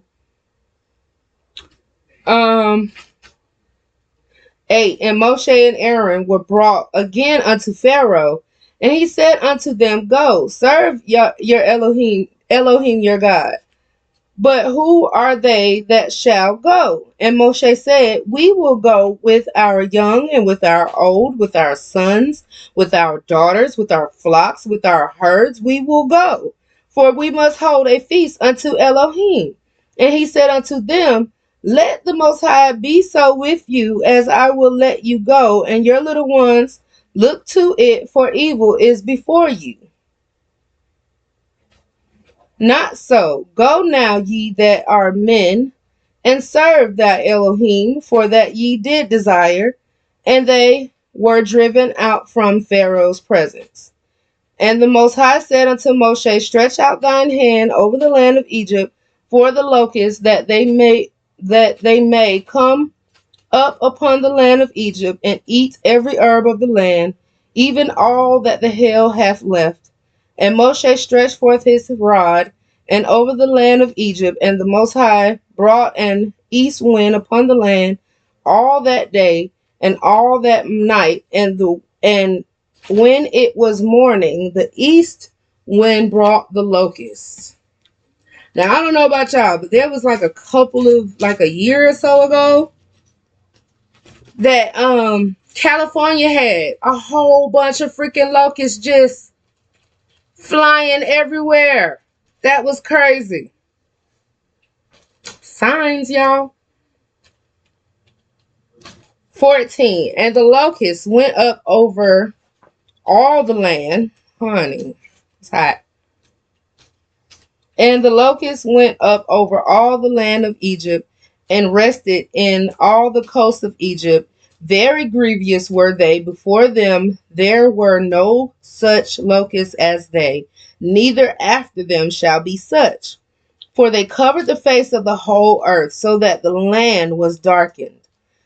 Well, when they say the whole earth, their earth, their land, their earth, their land, their territory, covered that area up. So that the land was darkened, and they did eat every herb of the land, and all the fruit of the trees which the hail had left. There remained not any green thing in the trees or in the herbs of the field throughout all the land of Egypt. Then Pharaoh called for Moshe and Aaron in haste, and he said, I have sinned against the Lord, the Elohim, the Most High, your Elohim, and against you. So now he's feeling bad. Now he really feeling it. There's not a lick of food no more. There is not a lick of food for none of them to eat. All the little bit of herbage that was there, the locusts ate the rest of it that the hail didn't mess up. 17. Now therefore forgive, I pray thee, my sin only this once, and entreat the Most High your God, that he may take away from me this death only. First of all, Pharaoh, I would have told you like this. Stop playing with my God. Didn't he show you he ain't playing? Stop playing with my God. Why you keep trying to take it back? Let us go, that we may serve him. 3 days journey.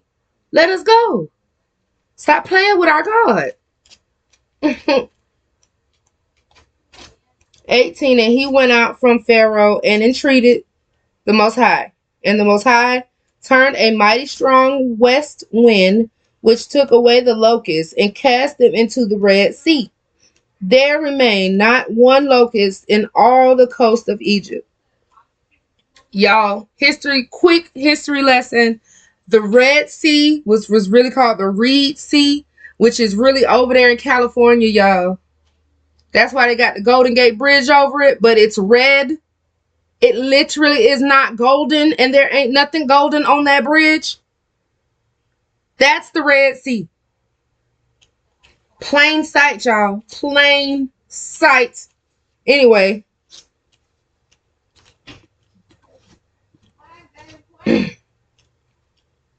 19. And the Most High turned a mighty strong west wind, which took away the locusts and cast them into the Red Sea.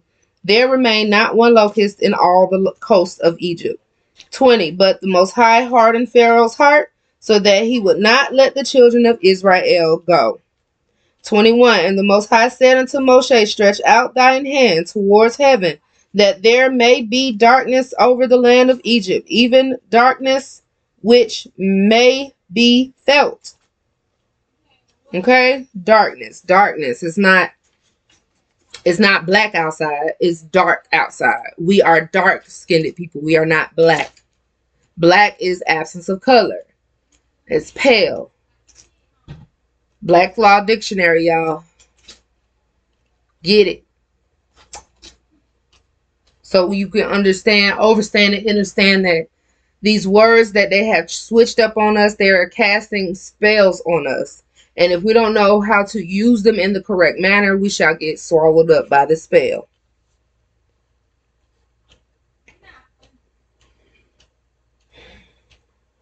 (22) And Moshe stretched forth his hand towards heaven, and there was a thick darkness in all the land of Egypt 3 days. They saw not one another, neither rose any from his place for 3 days. But all the children of Israel had light in their dwellings. And Pharaoh called unto Moshe and said, go ye, serve the Most High. Only let your flocks and your herds be stayed. Let your little ones also go with you. And Moshe said, thou must give us also sacrifices and burnt offerings, that we may sacrifice unto Elohim our God. Yeah, like, you can't keep, at this time, they hungry. They ain't got no cattle. They ain't got no herbage, no kind of vegetables or fruits up in there. Everything is gone out of Egypt. But in Goshen, oh, they live in luxurious. They're living luxury. They live in luxury in Goshen because they are the children of Egypt. I mean, of Israel. And Yah is the Yah of the Hebrews. He is the God, the creator of the Hebrews. He's the creator of the world and all of the Gentiles as well. So this is what he wants all of us to do. He wants us Hebrews to be a guiding light to the Gentiles to bring them amongst us. So they shall be grafted in only by following the law, statutes, and commandments. Now, regardless of, because I was one of those too, like, ooh, they did us wrong. They get to get that get back. You know what I'm saying? I get that. And some of them will. But those that obey, respect, follow these law, statutes, and commandments, they too shall be amongst us. When we leave up out of here, it's going to be a mixed multitude of people. It's going to be us and the Gentiles. That's what he meant by what he wanted us to do in the first place, was for us to be a light to them, for us to change the room, not the room to change us, for us to change the world, not for the world to change us. That's what happened. That's what's supposed to happen, okay? But you see what the paradigm is now. We have been changed by the room. The room has not been changed by us, but this is why we need to wake up, and this is why the Father has me to read his word so that we can start from the beginning, so that we can figure out where we're going wrong and what we need to do to fix it in order to move forward and have the blessings that the Most High wants to give us. He loves us over everybody. He says that in here. I'm going to read that. He said he made all of us. But just like the flowers of the field, he chose a specific people for himself. That's what it is. Now, all of the flowers can eventually turn into be us, but that's only after y'all do what we do. When they say, when in Rome, do it as the Romans do. When in Hebrew, do it as the Hebrews do. We are not supposed to do what the Gentiles are doing, okay? We're not supposed to. We're not supposed to have a Gentile mind frame either. We are the Hebrew Israelite children. So again, forgive me, y'all, for being undone, and it's just a little toasty in my house. But I am going to keep pushing and doing what the Most High told me to do, which is read. Okay. 23, they saw not one another, neither rose any from his place for 3 days, but all the children of Israel had light in their dwellings.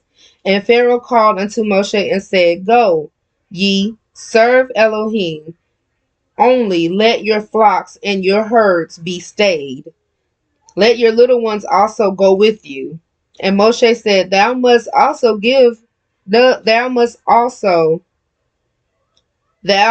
give us also sacrifices and burnt offerings, that we may sacrifice unto Elohim our God. Our cattle also shall go with us. There shall not be an hoof be left behind. For thereof must we take to serve the Most High our God. And we know not with what we must serve Elohim until we come thither. So he says we got to take our cattle too, because we have to have burnt sacrifice and offerings for him. And we don't know what he requires of us until we get there. So we got to take everything that we came with us. There cannot be a hoof left behind.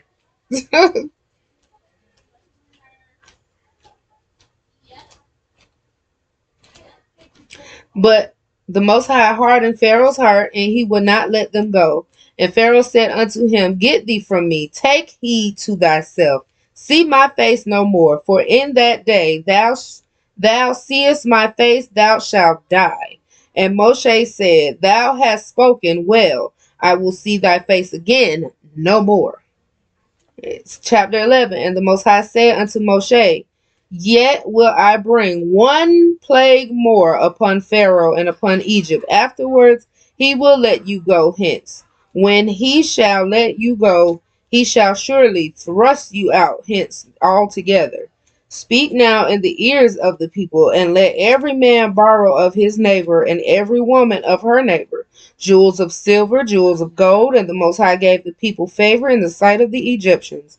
Moreover, the man Moshe was very great in the land of Egypt, in the sight of Pharaoh. Servants in the sight of Pharaoh's servants and in the sight of the people. And Moshe said, Thus saith the Most High, about midnight will I go out into the midst of Egypt.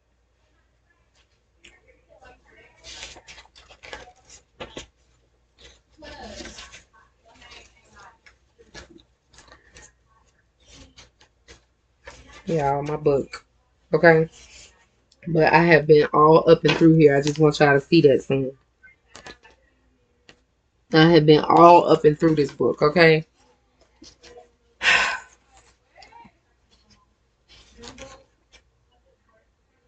And all the firstborn in the land of Egypt shall die.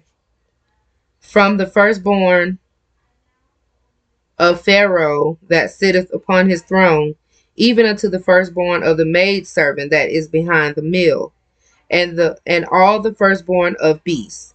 And there shall be a great cry throughout all the land of Egypt, such as there was none like it, nor shall be like it any more.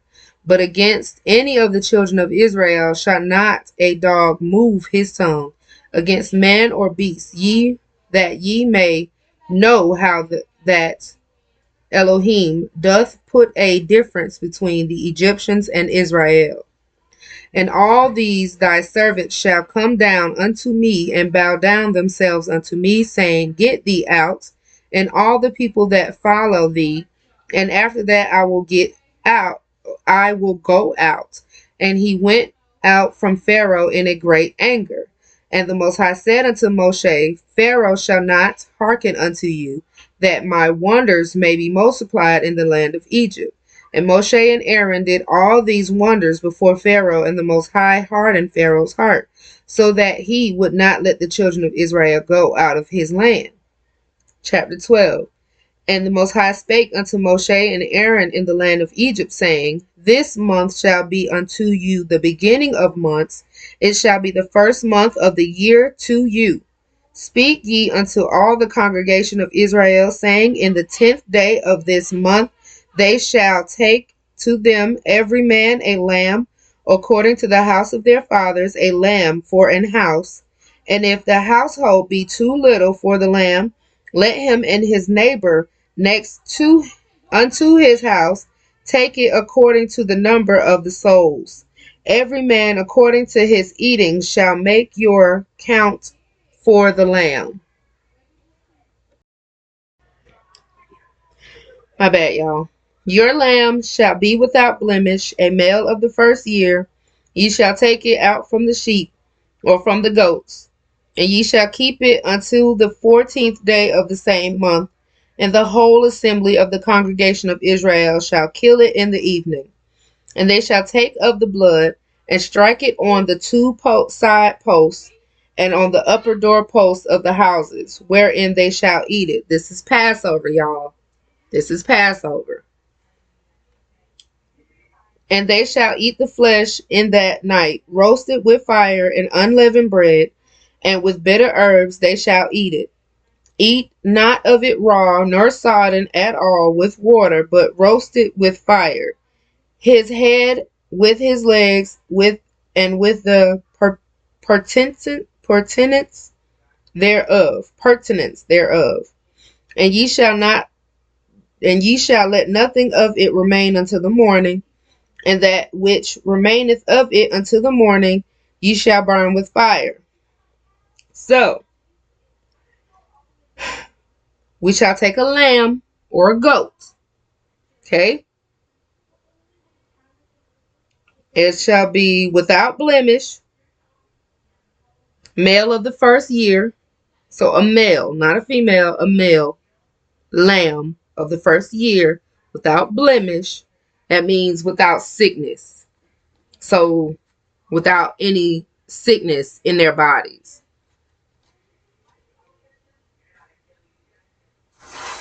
Okay, so I'll take it from the sheep or from the goats. A sheep or a goat. You shall roast it with fire. No boiling it. No eating it raw. Roast it with fire. Eat unleavened bread, which is like tortilla bread. That's unleavened. It's not doesn't have any rise to it, yeast in it, and bitter herbs like dill, stuff like that. Okay? We shall eat all of it. Don't leave nothing remaining until the morning. Before we eat it, we were supposed to kill it, use the blood, put it on the doorpost. So I'm going to say that, and then the top part. So pretend this is the door.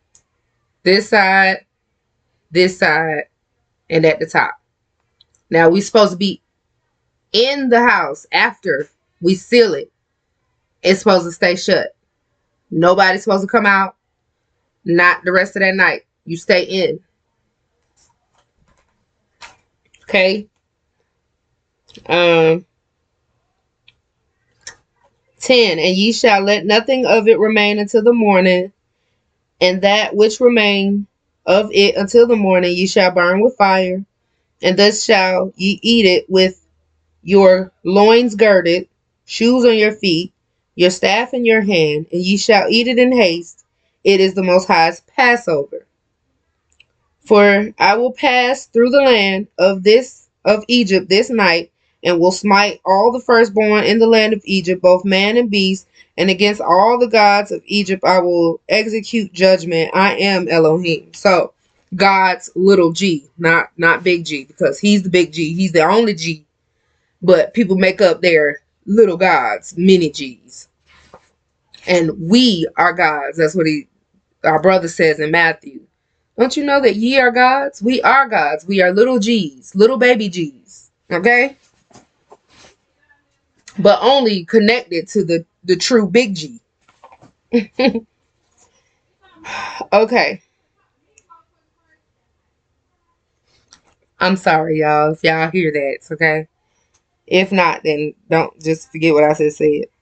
12. For I will pass through the land of Egypt this night, and I will smite all the firstborn in the land of Egypt, both man and beast, and against all the little G's of Egypt I will execute judgment. I am Elohim. And the blood shall be to you for a token upon the houses where ye are. And when I see the blood, I will pass over you, and the plague shall not be upon you to destroy you when I smite the land of Egypt. So every year, y'all, we are supposed to do these holy days in remembrance, and the fact that we don't, well, I'm going to say us is, the urban Hebrews, we do, but those Christians and those people, when they do Easter instead of doing Passover, what if he literally was sending one of these specific Passover nights, his death angel? A lot of us would be dead. A lot of our family members, we wake up and they wouldn't be here. Why? Because they're doing Christian stuff. We're supposed to be doing Hebrew stuff. And the creator is the actual God of the Hebrews. So if we're doing Hebrew stuff, we're protected. If we're doing Christian stuff, we're not protected. Okay.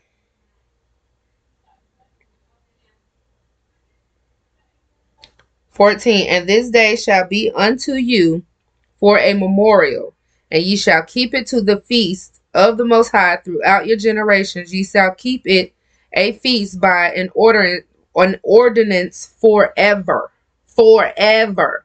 That, like, God did not say now we can do Easter. He said do Passover. How long? Forever. What are we doing, y'all? This is what I'm talking about.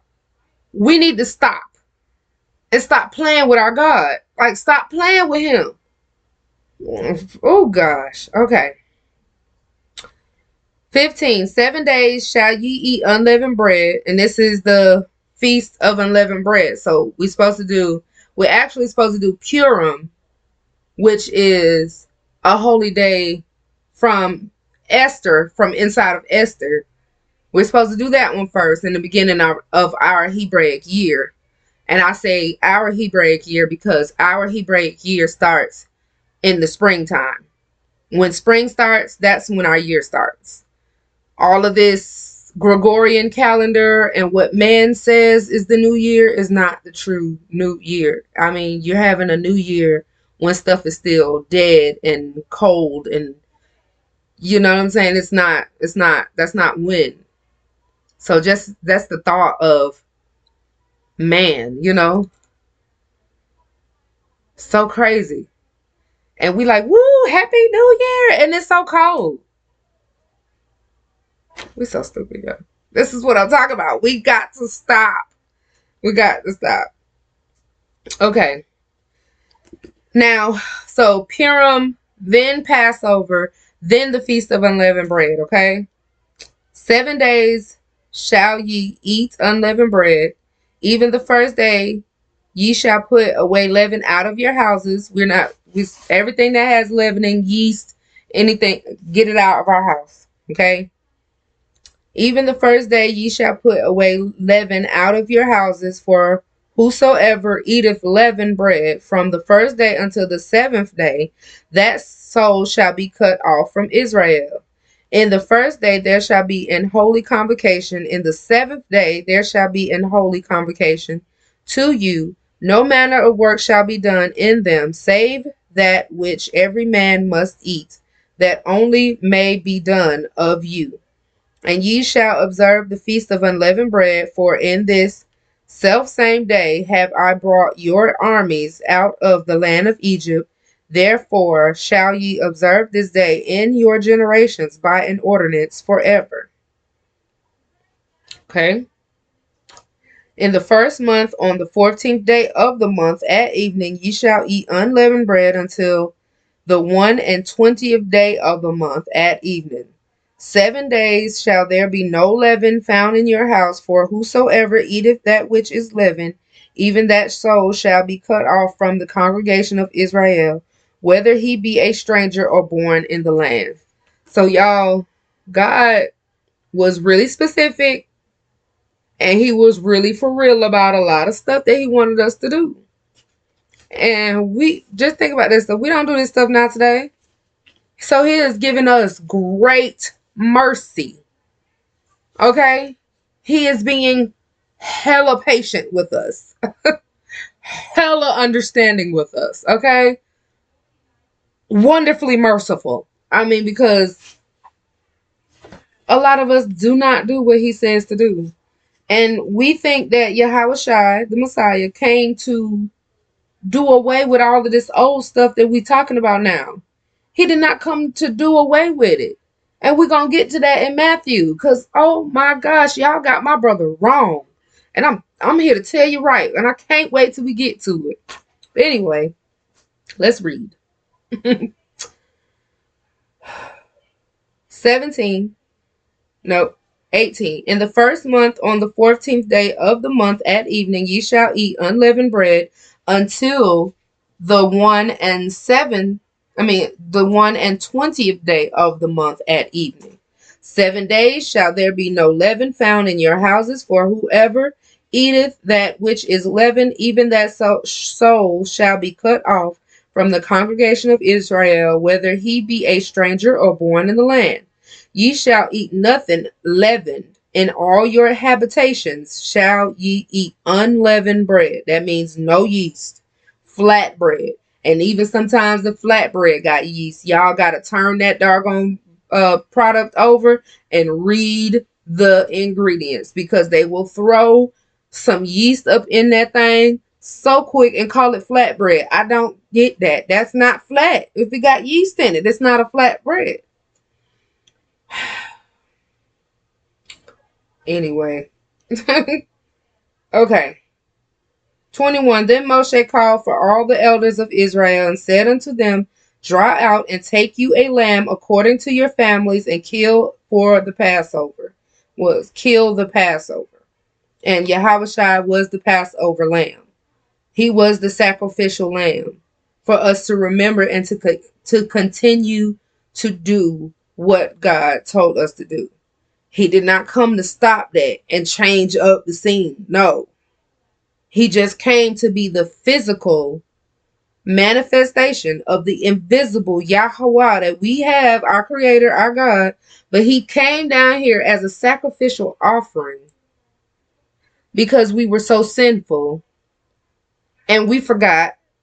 Well, not forgot, because only the Levites were supposed to do that for us. But anyway, we didn't make sacrifices unto him. And he came to be that sacrificial offering before he killed us. Because he was going to kill us all. Kill us all. Yeah, a couple of times he done said, you know what? Talking to Moses. Get up. Get up. I'm about to do. Get up. Moshe just reading it. I mean, praying to him. He like, get yourself up from here and go see what they doing. That's when they made that golden calf, girl. We gonna get to it, y'all. God was pissed. He was like, oh, get yourself up, Moshe. Don't even talk to me about them no more. Because I'm about to kill them. Go see what they doing. And Moshe was like, oh, why, y'all? What the world? I feel him. I read and I feel it. I feel it in here and in here. How, like, what was going on? What was said? What emotions happened at that moment? How they was feeling? Crazy. Okay. 22. And ye shall take a bunch of hyssop and dip it in the blood that is in the basin, and strike the lintel and the two side posts and the blood that is in the basin. None of you shall go out at the door of his house until the morning. See, once you put the blood on the doorpost, you're supposed to be in the door, and that's it. You sealed it. You don't go back out there until the next morning. Okay? For the Most High will pass through to smite the Egyptians, and when he seeth the blood upon the lintel and on the two side posts, Elohim will pass over the door and will not suffer the destroyer to come in unto your houses to smite you. The destroyer, the death angel. He sent his angel out, like gone out there. And the beautiful and the scary thing about it is God made all of us. He even made Hasatan. He made him to be his adversary. He got tired. God is so gangster. When he got tired of everybody just doing what he wanted them to do, and he made somebody to be an adversary to him, like his own nemesis. He made his own nemesis. He made his own nemesis. And this nemesis is, he didn't put that one thing in him that makes Hasatan realize that, you know what, the Father made me. How dare I even think I can beat him? He knows the moves I'm going to make before I even make them, because I even got to ask him permission first. Like, boy, what part of that did God not put in you that made you, like, skip that part? You ain't realized that you ain't got no clout. You ain't got no clout. You was created. You ain't got no clout. He's so funny. Okay. Let's see. I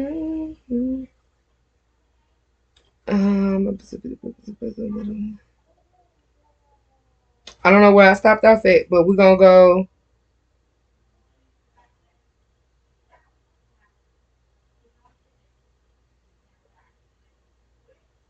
I read all the way down there. For the Most High will pass through to smite the Egyptians, and when he seeth the blood upon the lintel and on the two side posts, the Most High will pass over the door and will not suffer the destroyer to come into your house and to smite you. And ye shall observe this thing for an ordinance to thee and to thy sons forever. And it shall come to pass when ye become to the land which the Most High will give you, according as he hath promised, that ye shall keep this service.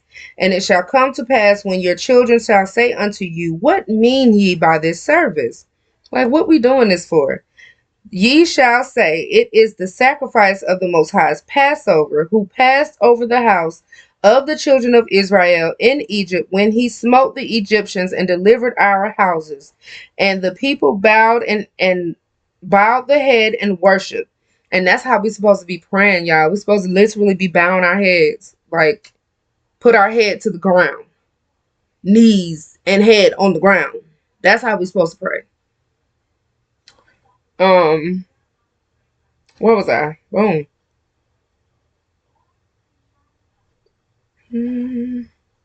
Okay. 28. And the children of Israel went away and did as Elohim had commanded Moshe and Aaron, so did they. And it came to pass that at midnight the Most High smote all the firstborn of the land in the land of Egypt, from the firstborn of Pharaoh that sat on his throne unto the firstborn of the captive that was in the dungeon, and all the firstborn of cattle. And Pharaoh rose up in the night, and he and all his servants and all the Egyptians, and there was a great cry in Egypt, for there was not a house where there was not one dead. And he called for Moshe and Aaron by night and said, Rise up, get you forth from among my people, both ye and the children of Israel, and go serve Elohim as you have said. Take your flocks and your herds, ye have said, and be gone, and bless me also. And the Egyptians were urgent upon the people that they might send them out of the land in haste, for they said, We be all dead men. And the people took their dough before it was leavened, their kneading troughs, being bound up in their clothes upon their shoulders. And the children of Israel, according to the word of Moshe, and they borrowed the Egyptians jewels of silver, jewels of gold, and raiment. And the Most High gave the people favor in the sight of the Egyptians, so that they lent unto them such things as they required, and they spoiled the Egyptians. And the children of Israel journeyed from Ramesses to Sukkot, about 600,000 on foot, that were men besides children.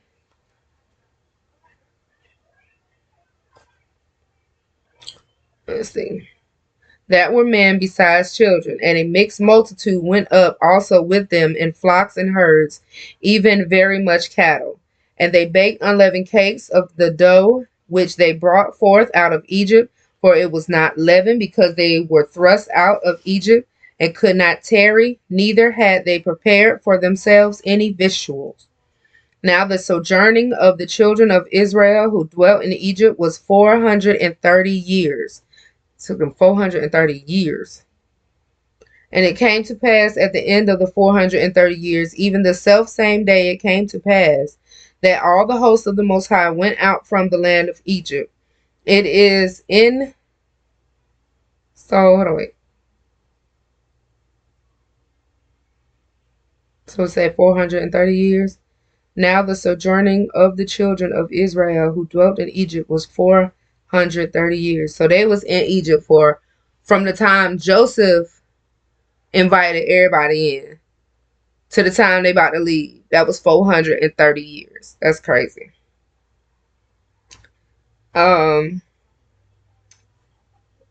42. And it is a night to be much observed unto the Most High for bringing them out from the land of Egypt. This is that night of the Most High to be observed of all the children of Israel in their generations. Y'all heard that? That is a special night to be observed out of all the nights. 43. And the Most High said unto Moshe and Aaron, This is the ordinance of the Passover. There shall no stranger eat thereof. But every man's servant that is brought for money, when thou hast circumcised him, then shall he eat thereof. A foreigner and an hired servant shall not eat thereof. In one house shall it be eaten. Thou shalt not carry forth out aught of the flesh abroad out of the house, neither shall ye break a bone thereof.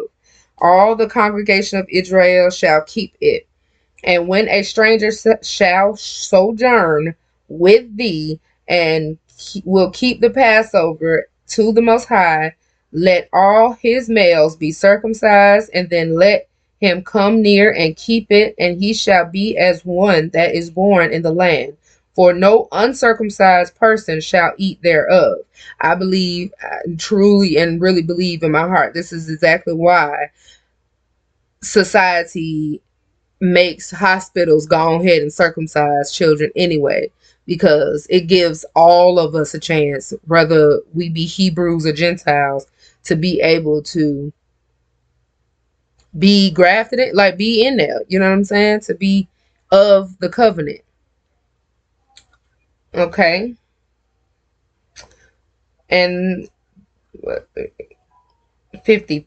Thus did all the children of Israel as the Most High commanded Moshe and Aaron, so did they.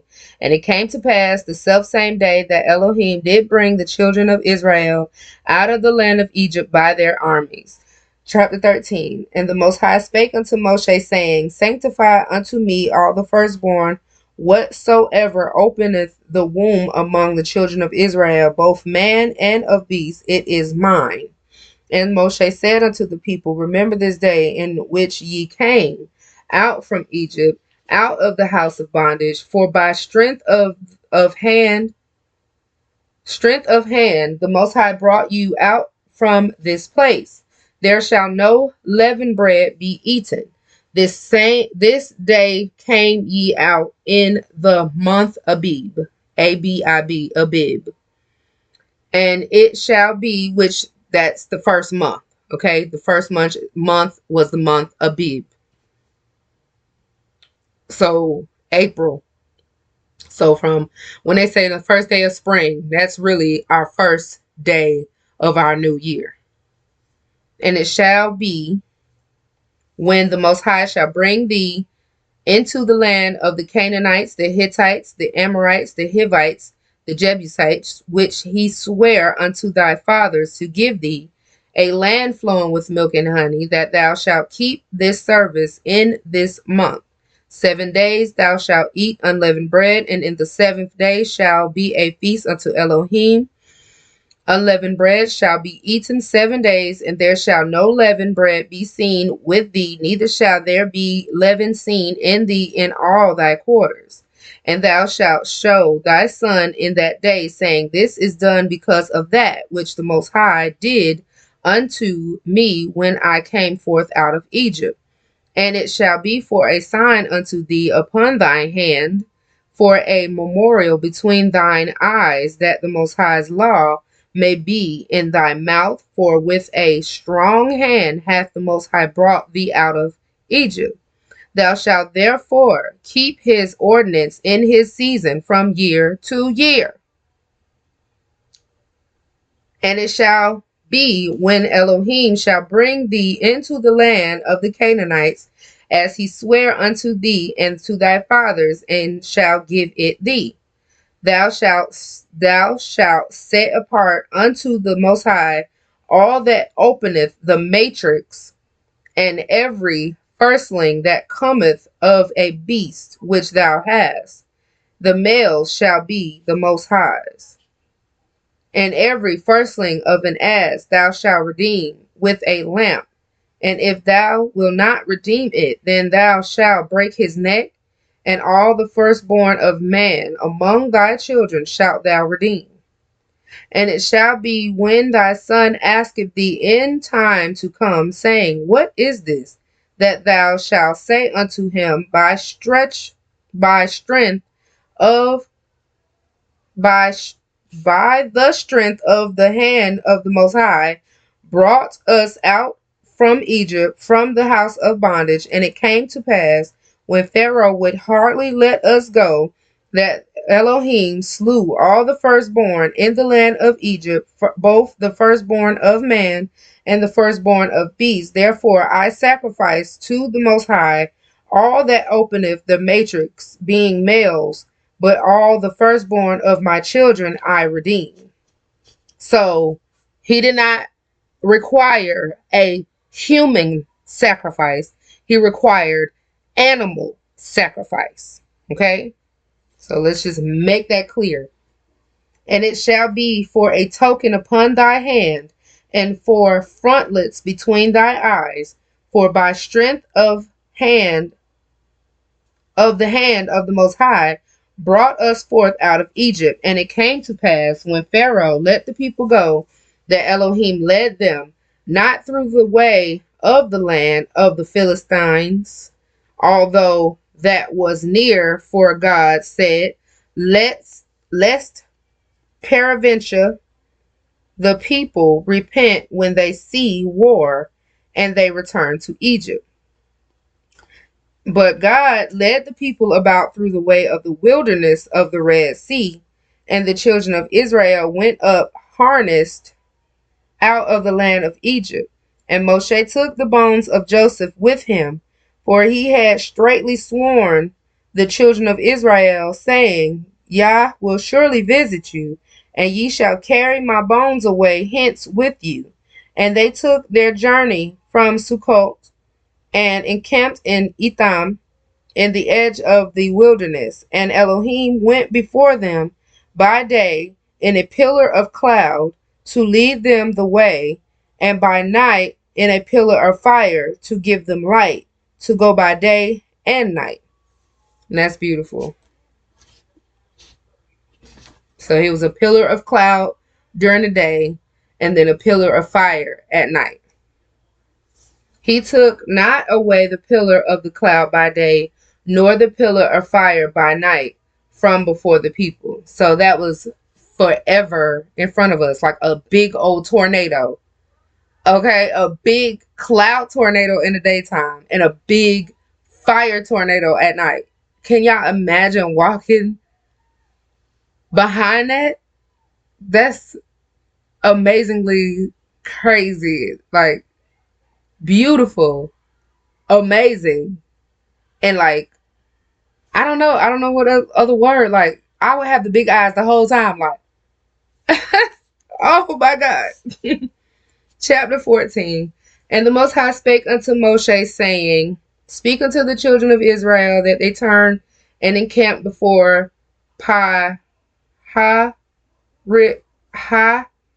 Heroth, between Migdol and the sea, over against Baal Zephon, before it shall ye encamp by the sea. For Pharaoh will say of the children of Israel, They are entangled in the land, the wilderness has shut them in. And I will harden Pharaoh's heart, that he shall follow after them, and I will be honored upon Pharaoh and upon all his hosts, that the Egyptians may know that I am Elohim. And they did so. And it was told the king of Egypt that the people fled, and the heart of Pharaoh and of his servants was turned against the people. And they said, Why have we done this, that we have let Israel go from serving us? And he made ready his chariot and took his people with him. And he took 600 chosen chariots and all the chariots of Egypt, and captains over every one of them. And the Most High hardened the heart of Pharaoh, king of Egypt, and he pursued after the children of Israel. And the children of Israel went out with an high hand. But the Egyptians pursued over them all the horses and chariots of Pharaoh, and his horsemen, and his army, and overtook them encamping by the sea, beside Pi Hahiroth, before Baal Zephon. And when Pharaoh drew nigh, the children of Israel lifted their eyes, and behold, the Egyptians marched after them, and they were sore afraid. And the children of Israel cried out unto the Most High. They said unto Moshe, Because there were no graves in Egypt, hast thou taken us away to die in the wilderness? Wherefore hast thou dealt thus with us, to carry us forth out of Egypt? Is not this the word that we did tell thee in Egypt, saying, Let us alone, that we may serve the Egyptians? For it had been better for us to serve the Egyptians than that we should die in the wilderness. So they're encamping by the water, waiting on Yah. Pharaoh decides, you know what? Why did we even let them go? Like, hold on, like his ego get the better of him and his little people They're like, you know what? We shouldn't have let them go, honey. They was gonna serve us forever, as long as we wanted them to, and you let them go. And he like, you know what? That's right. Let's go get them. So now they coming near to where they encamped at. So that right now they chilling and waiting on God. So now everybody like, oh my God, the Egyptians are coming. Oh my goodness, Moshe, you did wrong by sending us like out of there. We was better to serve them than to try to be against them. Okay. 13, and Moshe said unto the people, fear ye not, stand still and see the salvation of Elohim, which he will show to you today. For the Egyptians whom ye have seen today, ye shall see them again no more forever. The Most High shall fight for you and shall hold your peace. Okay? The Most High shall fight for you and you shall hold your peace. So that reminds me when things get troubled, you know what I'm saying, in my world, in my life, I need to just hold my peace because the Most High is going to fight for me. I just hold my peace because the Most High is going to fight for me. 15, and the Most High said unto Moshe, wherefore criest thou unto me? Speak unto the children of Israel that they go forward. But lift thou up thy rod, and stretch out thine hand over the sea, and divide it, and the children of Israel shall go on dry ground through the midst of the sea. And I, behold, I will harden the heart of the Egyptians, and they shall follow them, and I will get me honor upon Pharaoh and upon all his hosts, and upon his chariots and upon his horsemen. And the Egyptians shall know that I am Elohim, when I have gotten me honor upon Pharaoh, upon his chariots and upon his horsemen. And the angel of God which went before the camp of Israel, removed and went behind them, and the pillar of cloud went from before their face and stood behind them. Okay, so it was in front of them. The pillar of the cloud was in front of them, but then it switched up and was behind them because it was standing in the way between us and Pharaoh.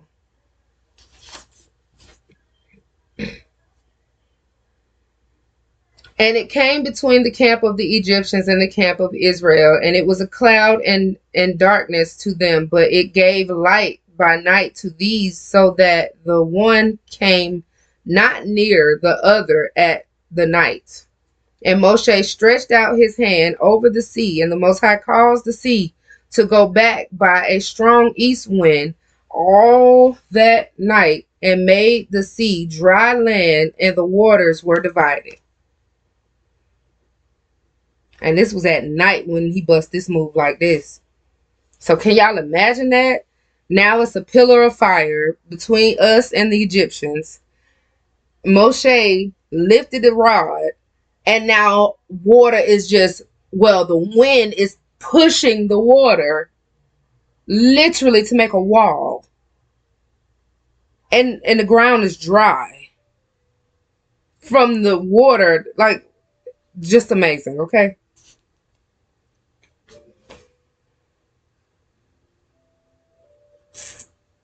Okay, let me read that one again. Yeah. And Moshe stretched out his hand over the sea, and the Most High caused the sea to go back by a strong east wind all that night, and made the sea dry land, and the waters were divided. And the children of Israel went into the midst of the sea upon the dry ground, and the waters were a wall unto them on their right hand and on their left hand. And on their left. And the Egyptians pursued and went in after them to the midst of the sea, even all Pharaoh's horses, his chariots, and his horsemen. And it came to pass that in the morning watch the Most High looked unto the host of the Egyptians through the pillar of fire and of the cloud, and troubled the host of the Egyptians, and took off their chariot wheels, that they drave them heavily So that the Egyptians said, let us flee from the face of Israel, for the Most High fighteth for them against the Egyptians. And the Most High said unto Moshe, stretch out thine hand over the sea, that the waters may come again upon the Egyptians, upon their chariots, upon their horses. And Moshe stretched forth his hand over the sea, and the sea returned to his strength when the morning appeared. And the Egyptians fled against it, and the Most High overthrew the Egyptians in the midst of the sea. And the waters returned and covered the chariots and the horsemen and all the hosts of Pharaoh that came into the sea after them. There remained not so much as one of them. But the children of Israel walked upon dry land in the midst of the sea, and the waters were a wall unto them on their right hand and on their left. Thus the Most High saved Israel that day out of the hand of the Egyptians. And Israel saw the Egyptians dead upon the seashore. And Israel saw that great work which the Most High did upon the Egyptians. And the people feared the Most High and believed the Most High and his servant Moshe. Okay? So y'all pretty much get it. They walked through. It was all of this was at night. They walked through the walls of water from the left and the right. This happened at night. They are going through, walking on dry land, but water is to the left and to the right of them. At night, okay? They get over there to the other side. As they're going that way, getting closer to the other side, the Egyptians, I know they were looking up like, oh my God, scared. But because Pharaoh, I know himself was scared too, but he had to keep going. He made them go in there. Like God wasn't going. Let's keep reading because that was stupid. But yeah, that showed greatness. Greatness in a mighty way. That showed that we should, what did it say? The Most High shall fight for us, and we shall hold our peace. That's what it shows. You should hold your peace and allow the Most High to fight for you. Chapter 15. Then sang Moshe and the children of Israel this song unto the Most High, and spake, saying, I will sing unto the Most High, for he hath triumphed gloriously. The horse and his rider hath he thrown into the sea. The Most High is my strength and song, and he is become my salvation. He is my God. I will prepare him an habitation, my father's God, and I will exalt him. The Most High is a man of war. The Most High is his name. Well, Yahuwah is a man of war. Yahweh is a man of war. Yahweh is his name. Pharaoh's chariots and his hosts hath he cast into the sea. His chosen captains also are drowned in the Red Sea. The depths have covered them. They sank into the bottom as a stone.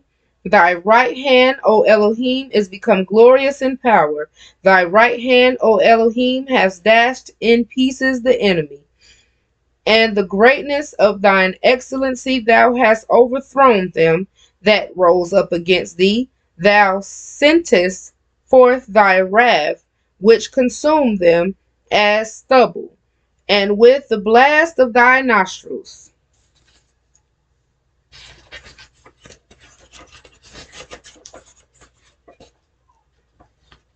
The waters were gathered together, the flood stood upright as an heap, and the depths were congealed in the heart of the sea.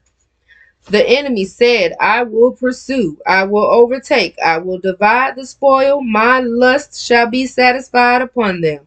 I will draw my sword, my hand shall destroy them.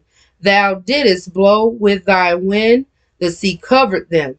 They sank as lead in the mighty waters. Who is like unto thee? Mikamoka, Yahweh. Who is like unto thee? Mikamoka. O Elohim, amongst the gods, who is like thee? Glorious in holiness, fearful in praise, doing wonders. Thou stretchest out thy right hand, and the earth swallowed them. Thou in thy mercy hast led forth the people which thou hast redeemed. Thou hast guided them in thy strength unto thy holy habitation. The people shall hear and be afraid. Sorrow shall take hold on the inhabitants of Palestina. Then the dukes of Edom shall be amazed. The mighty men of Moab shall take hold upon them. All the inhabitants of Canaan shall melt away. Fear and dread shall fall upon them. By the greatness of thine arm, they shall be as still as a stone, till thy people pass over. O Yah, till the people pass over, which thou hast purchased. Thou shalt bring them in, and plant them in the mountain of thine inheritance, in the place, O Elohim, which thou hast made for thee to dwell in the sanctuary, O Elohim, which thy hands have established. The Most High shall reign forever and ever. Yamin. Yamin. For the horse of Pharaoh went in with his chariots and with his horsemen into the sea, and the Most High brought again the waters of the sea upon them. But the children of Israel went on dry land in the midst of the sea. And Miriam, the prophetess, the sister of Aaron, took a tremble in her hand, and all the women went out after her with timbrels and with dances. So those things we had in church, them the thing called it them things. That's the timbrel.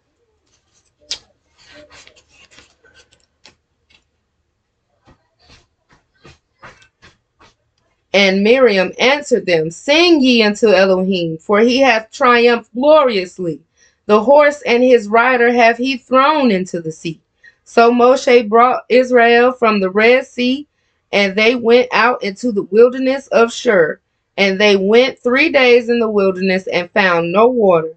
And when they came to Marah, they could not drink of the waters of Marah, for they were bitter. Therefore the name of it is called Marah. And the people murmured against Moshe, saying, What shall we drink? And he cried unto Elohim, and the Most High showed him a tree, which when he had cast into the waters were made sweet. There he made for them a statute and an ordinance, and there he proved them. And said, If thou wilt diligently hearken to the voice of the Most High Elohim, and wilt do that which is right in his sight, and wilt give ear to his commandments, and keep all his statutes, I will put none of these diseases upon thee, which I have brought upon the Egyptians, for I am Elohim that healeth thee. Okay, so I'm going to read that again, y'all, because this is what he's saying to us. If thou will diligently, if you will diligently hearken to the voice of Elohim thy God, and wilt do that which is right in God's sight, and wilt give ear to God's commandments, and will keep all his statutes, I will put none of these diseases upon thee, which I have brought upon the Egyptians, for I am the Most High that healeth thee. And they came to Elim, where were 12 wells of water, and 70 palm trees, and they encamped there by the waters. Chapter 16. And they took their journey from Elim, and all the congregation of the children of Israel came unto the wilderness of Sin, which is between Elim and Sinai, on the 5th day of the 2nd month after their departing out of the land of Egypt. The whole congregation of the children of Israel murmured against Moshe and Aaron in the wilderness. And the children of Israel said unto them, Would to God we had died by the hand of the Most High in the land of Egypt, when we sat by the flesh pots, and when we did eat bread to the full. For ye have brought us forth into this wilderness to kill this whole assembly with hunger. Then said the Most High unto Moshe, Behold, I will rain bread from heaven for you, and the people shall go out and gather a certain rate every day, that I may prove them whether they will walk in my way, in my law, or no. And it shall come to pass that on the sixth day they shall prepare that which they bring in, and it shall be twice as much as they gather daily.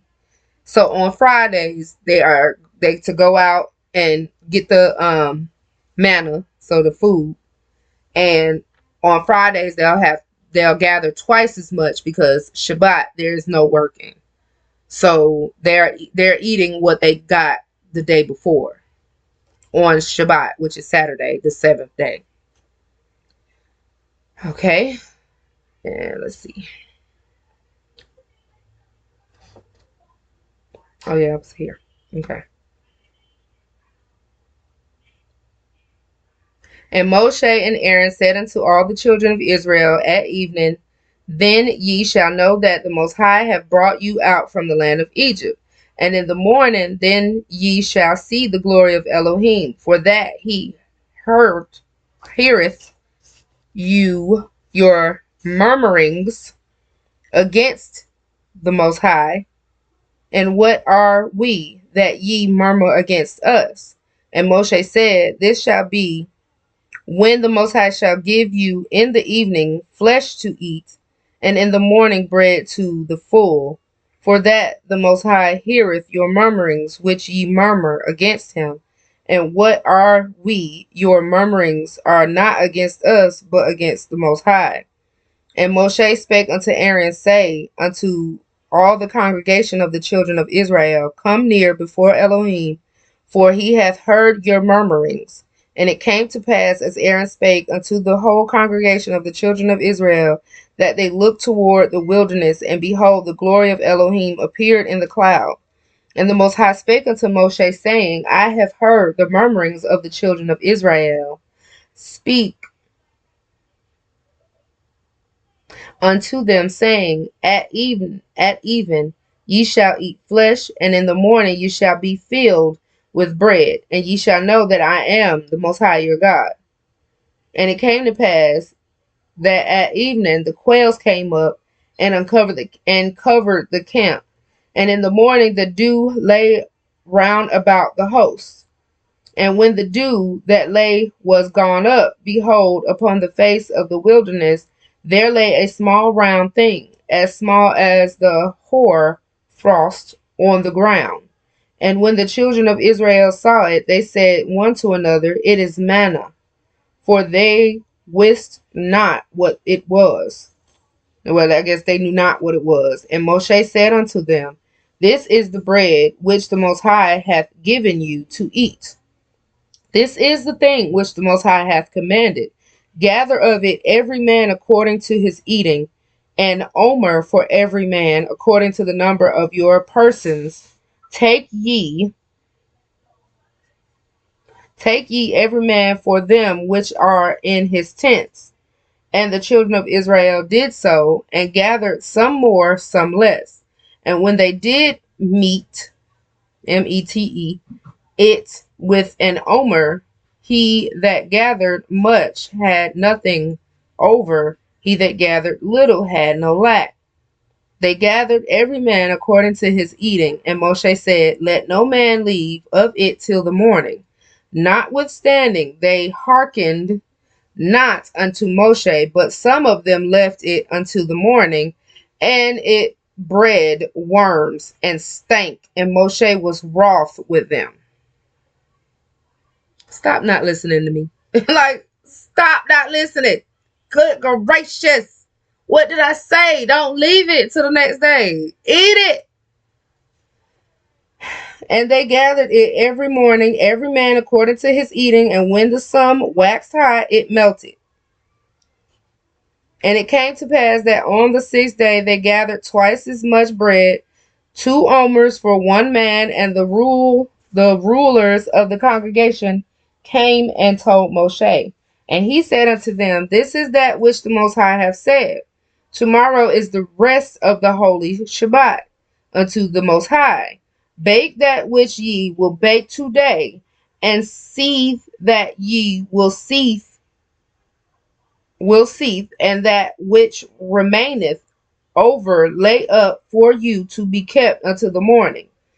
And they laid it up till the morning, as Moshe bade, and it did not stink, neither was there any worms therein. So when you obey, stuff gonna happen right. When you disobey, okay. And they laid it up till the morning, and Moshe bade, and it did not stink, neither was there any worm therein. And Moshe said, Eat today, for today is a Sabbath unto Elohim. Today ye shall not find it in the field. 6 days ye shall gather it, but on the 7th day, which is the Sabbath, in it there shall be none. And it came to pass that there went out some of the people on the 7th day for to gather, and they found none. Still being disobedient. He said, don't worry about it on Shabbat. You go out there, you ain't gonna see it. It's not gonna be there. They went out there anyway. We are so hard-headed. So hard-headed. And it came to pass that there went out some of the people on the 7th day for to gather, and they found none. And the Most High said unto Moshe, How long refuse ye to keep my commandments and my laws? It's like, how long y'all gonna just do what y'all want to do and not what I said?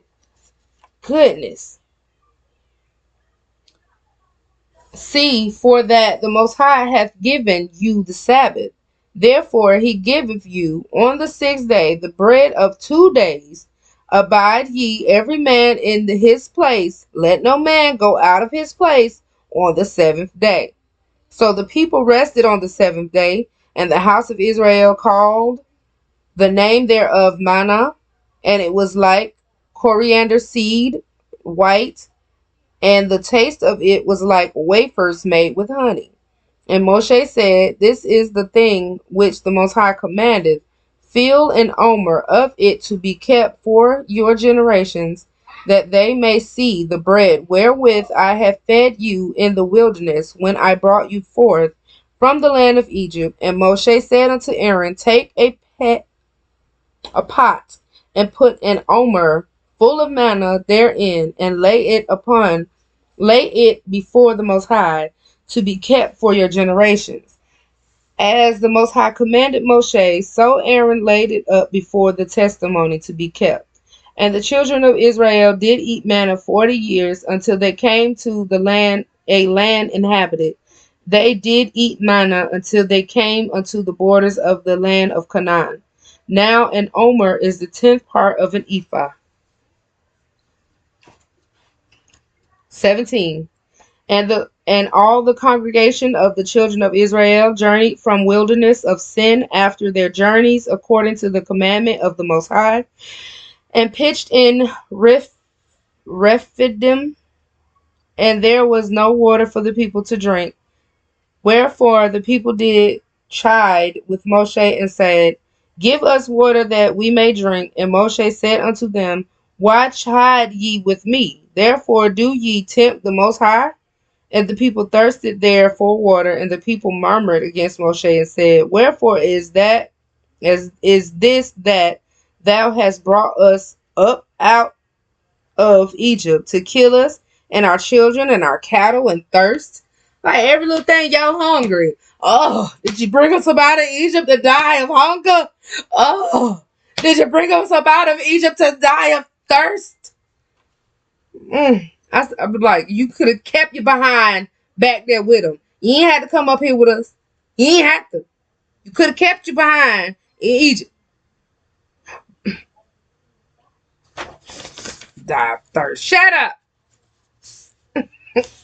I get little Richard now. Shut up. Just shut up.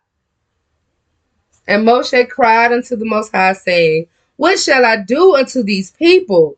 They be almost ready to stone me. Like, I'm so sick of them whining and being angry for no reason. God. And the Most High said unto Moshe, Go on before the people, and take with thee of the elders of Israel, and thy rod with wherewith thou smotest the river. Take in thine hand and go. Behold, I will stand before thee there upon the rock in Horeb, and thou shalt smite the rock, and there shall come out of it water, come water out of it, that the people may drink. And Moshe did so in the sight of the elders of Israel. And he called the name of the place Massa and Meribah, because of the chiding of the children of Israel, and because they tempted the Most High, saying, Is the Most High among us or not? Then came Amalek and fought with Israel in Rephidim. And Moshe said unto Joshua, Choose us out men and go out, fight with Amalek. Tomorrow I will stand on the top of the hill with the rod of God in mine hand. So Joshua did as Moshe said to him, and fought with Amalek. And Moshe, Aaron, and Hur went up to the top of the hill. And it came to pass, when Moshe held up his hand, that Israel prevailed, and when he let down his hand, Amalek prevailed. So Moshe had to stand there, y'all, on that hill with his arms up like that. Sorry, with his arms up. And his arms got so tired that Aaron and Hur had to sit there and hold his arms up for him so that they could continue to win. Because if he put his arms down, they lost. That was so crazy. Okay. Let me see. And Moshe said unto Joshua, Choose us out men and go out fight with Amalek tomorrow. And it came to pass, when Moshe held up his hand, that Israel prevailed, and when he let down his hand, Amalek prevailed. But Moshe's hands were heavy, and they took a stone and put it under him, and he sat thereon. And Aaron and Hur stayed up his hands, the one on the one side and the other on the other side, and his hands were steady until the going down of the sun. And Joshua discomfited Amalek and his people with the edge of the sword. And the Most High said to Moshe, Write this for a memorial in a book, and rehearse it in the ears of Joshua, for I will utterly put out the remembrance of Amalek from under heaven. And Moshe built an altar and called the name of it Yahweh Nisi. For he said, Because Elohim hath sworn that the Most High, because Elohim hath sworn that he will have war with Amalek from generation to generation. That's Yahweh Nisi. Like they say Jehovah Jireh, Jehovah Nisi. No, it's Yahweh Jireh, Yahweh Nisi. Okay? Yahweh Nisi, or Yahweh Nasai Nisi. Because, yeah.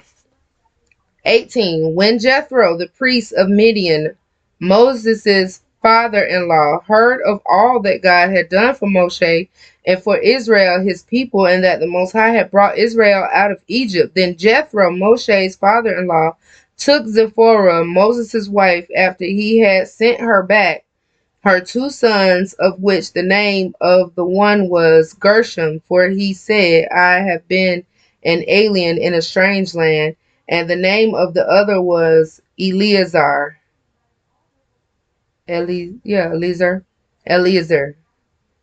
For the God of my father said he was mine help, and delivered me from the sword of Pharaoh. And Jethro, Moshe's father-in-law, came with his sons and his wife unto Moshe into the wilderness, where he encamped at the mount of God.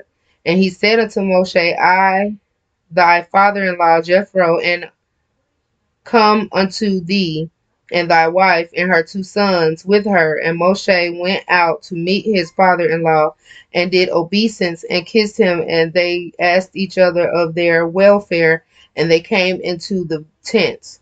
And Moshe told his father-in-law all that the Most High had done unto Pharaoh and unto the Egyptians for Israel's sake, and all the travail that had become upon them by the way, and how the Most High delivered them. And Jethro rejoiced for all the goodness which the Most High had done to Israel, whom he had delivered out of the hand of the Egyptians. And Jethro said, Blessed be the Most High, who hath delivered you out of the hand of the Egyptians, and out of the hand of Pharaoh, who hath delivered the people from under the hand of the Egyptians. Now I know that Elohim is greater than all gods, for in the thing wherein they dealt proudly, he was above them. And Jethro, Moshe's father-in-law, took a burnt offering and sacrifices for God, and Aaron and all the elders of Israel to eat bread with Moshe's father-in-law before Elohim. And it came to pass on the morrow that Moshe sat to judge the people, and the people stood by Moshe from the morning unto the evening. And when Moshe's father-in-law saw all that he did to the people, he said, What is this thing that thou doest to the people? Why sittest thou therefore alone? Well, why sittest thou thyself alone? And all the people stand by thee from morning unto evening. And Moshe said unto his father-in-law, Because the people come unto me to inquire of Elohim. When they have a matter, they come unto me, and I judge between one and another, and I do make them know the statutes of Elohim and his laws. And Moshe's father-in-law said unto him, The thing that thou doest is not good. Thou wilt surely wear away both thou and his people that is with thee. For this thing is too heavy for thee. Thou art not able to perform it thyself alone. Hearken now unto my voice, I will give thee counsel, and God shall be with thee. Be thou for the people to Godward, that thou mayest bring the causes unto Elohim. And thou shalt teach them ordinances and laws, and shalt show them the way wherein they must walk, and the work that they must do. So that is literally what Yahushua came to do. He came to be the I'm trying to explain it. Okay, so Moshe was sitting. The people were in front of him.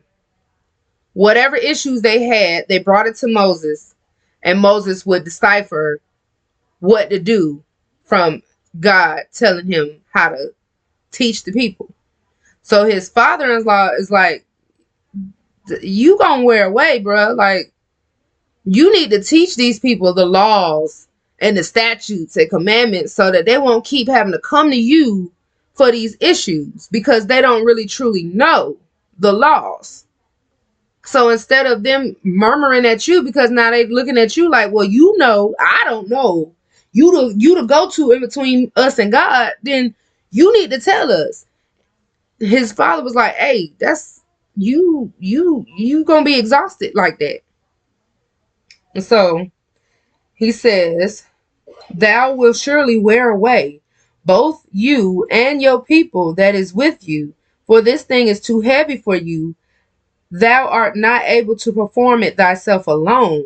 Hearken now unto my voice, I give thee counsel, and God shall be with thee.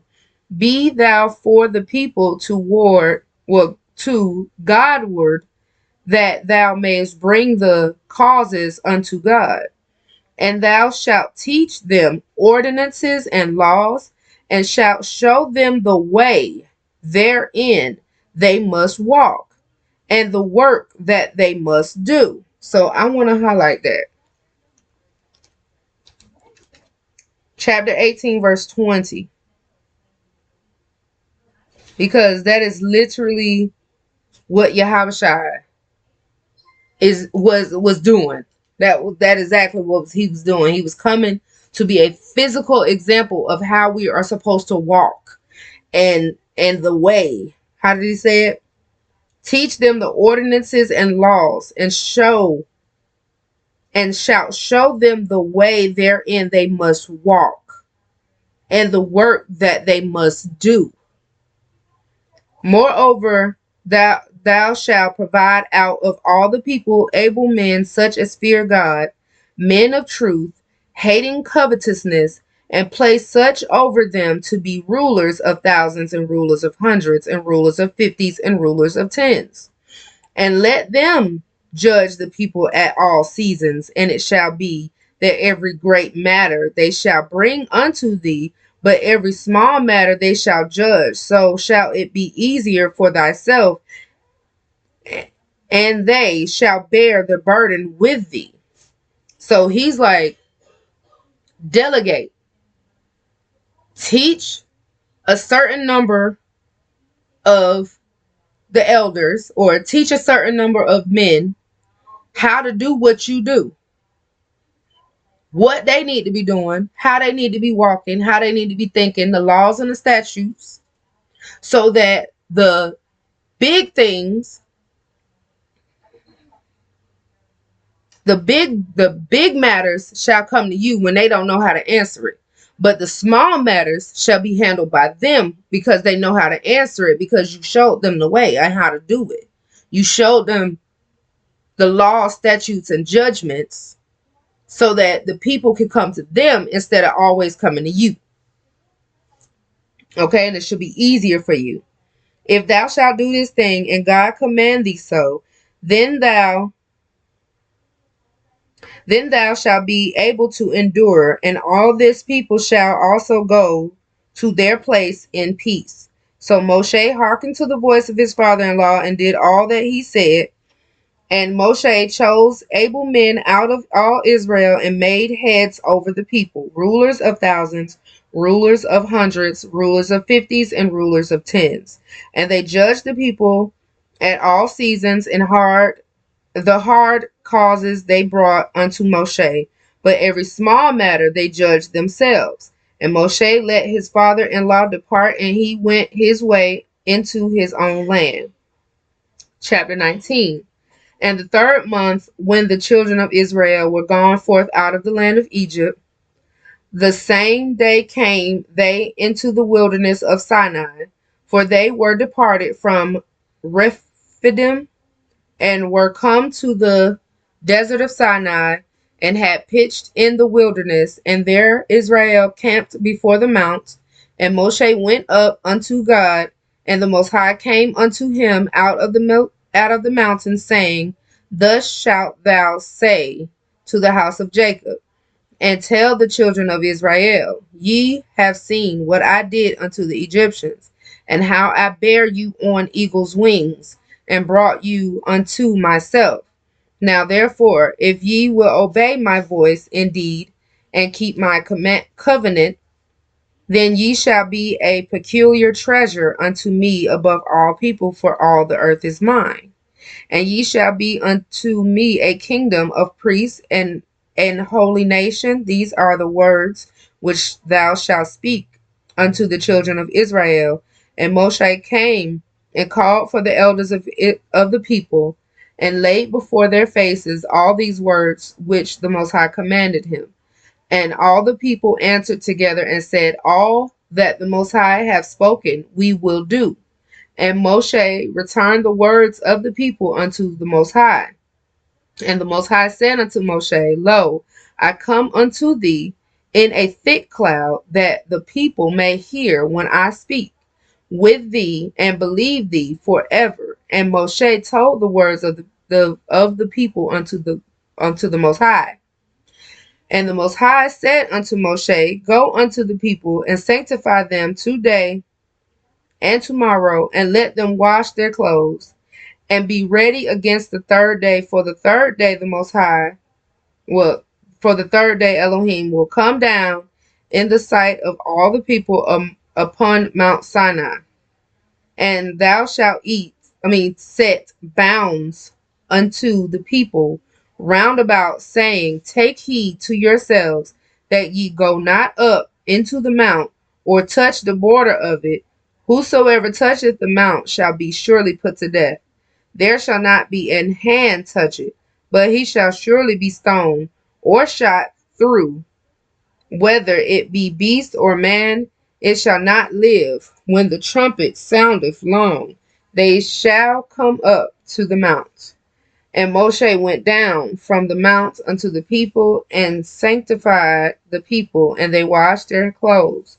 And he said unto the people, Be ready against the third day. Come not at your wives. So that means don't have sex. Come not at your wives.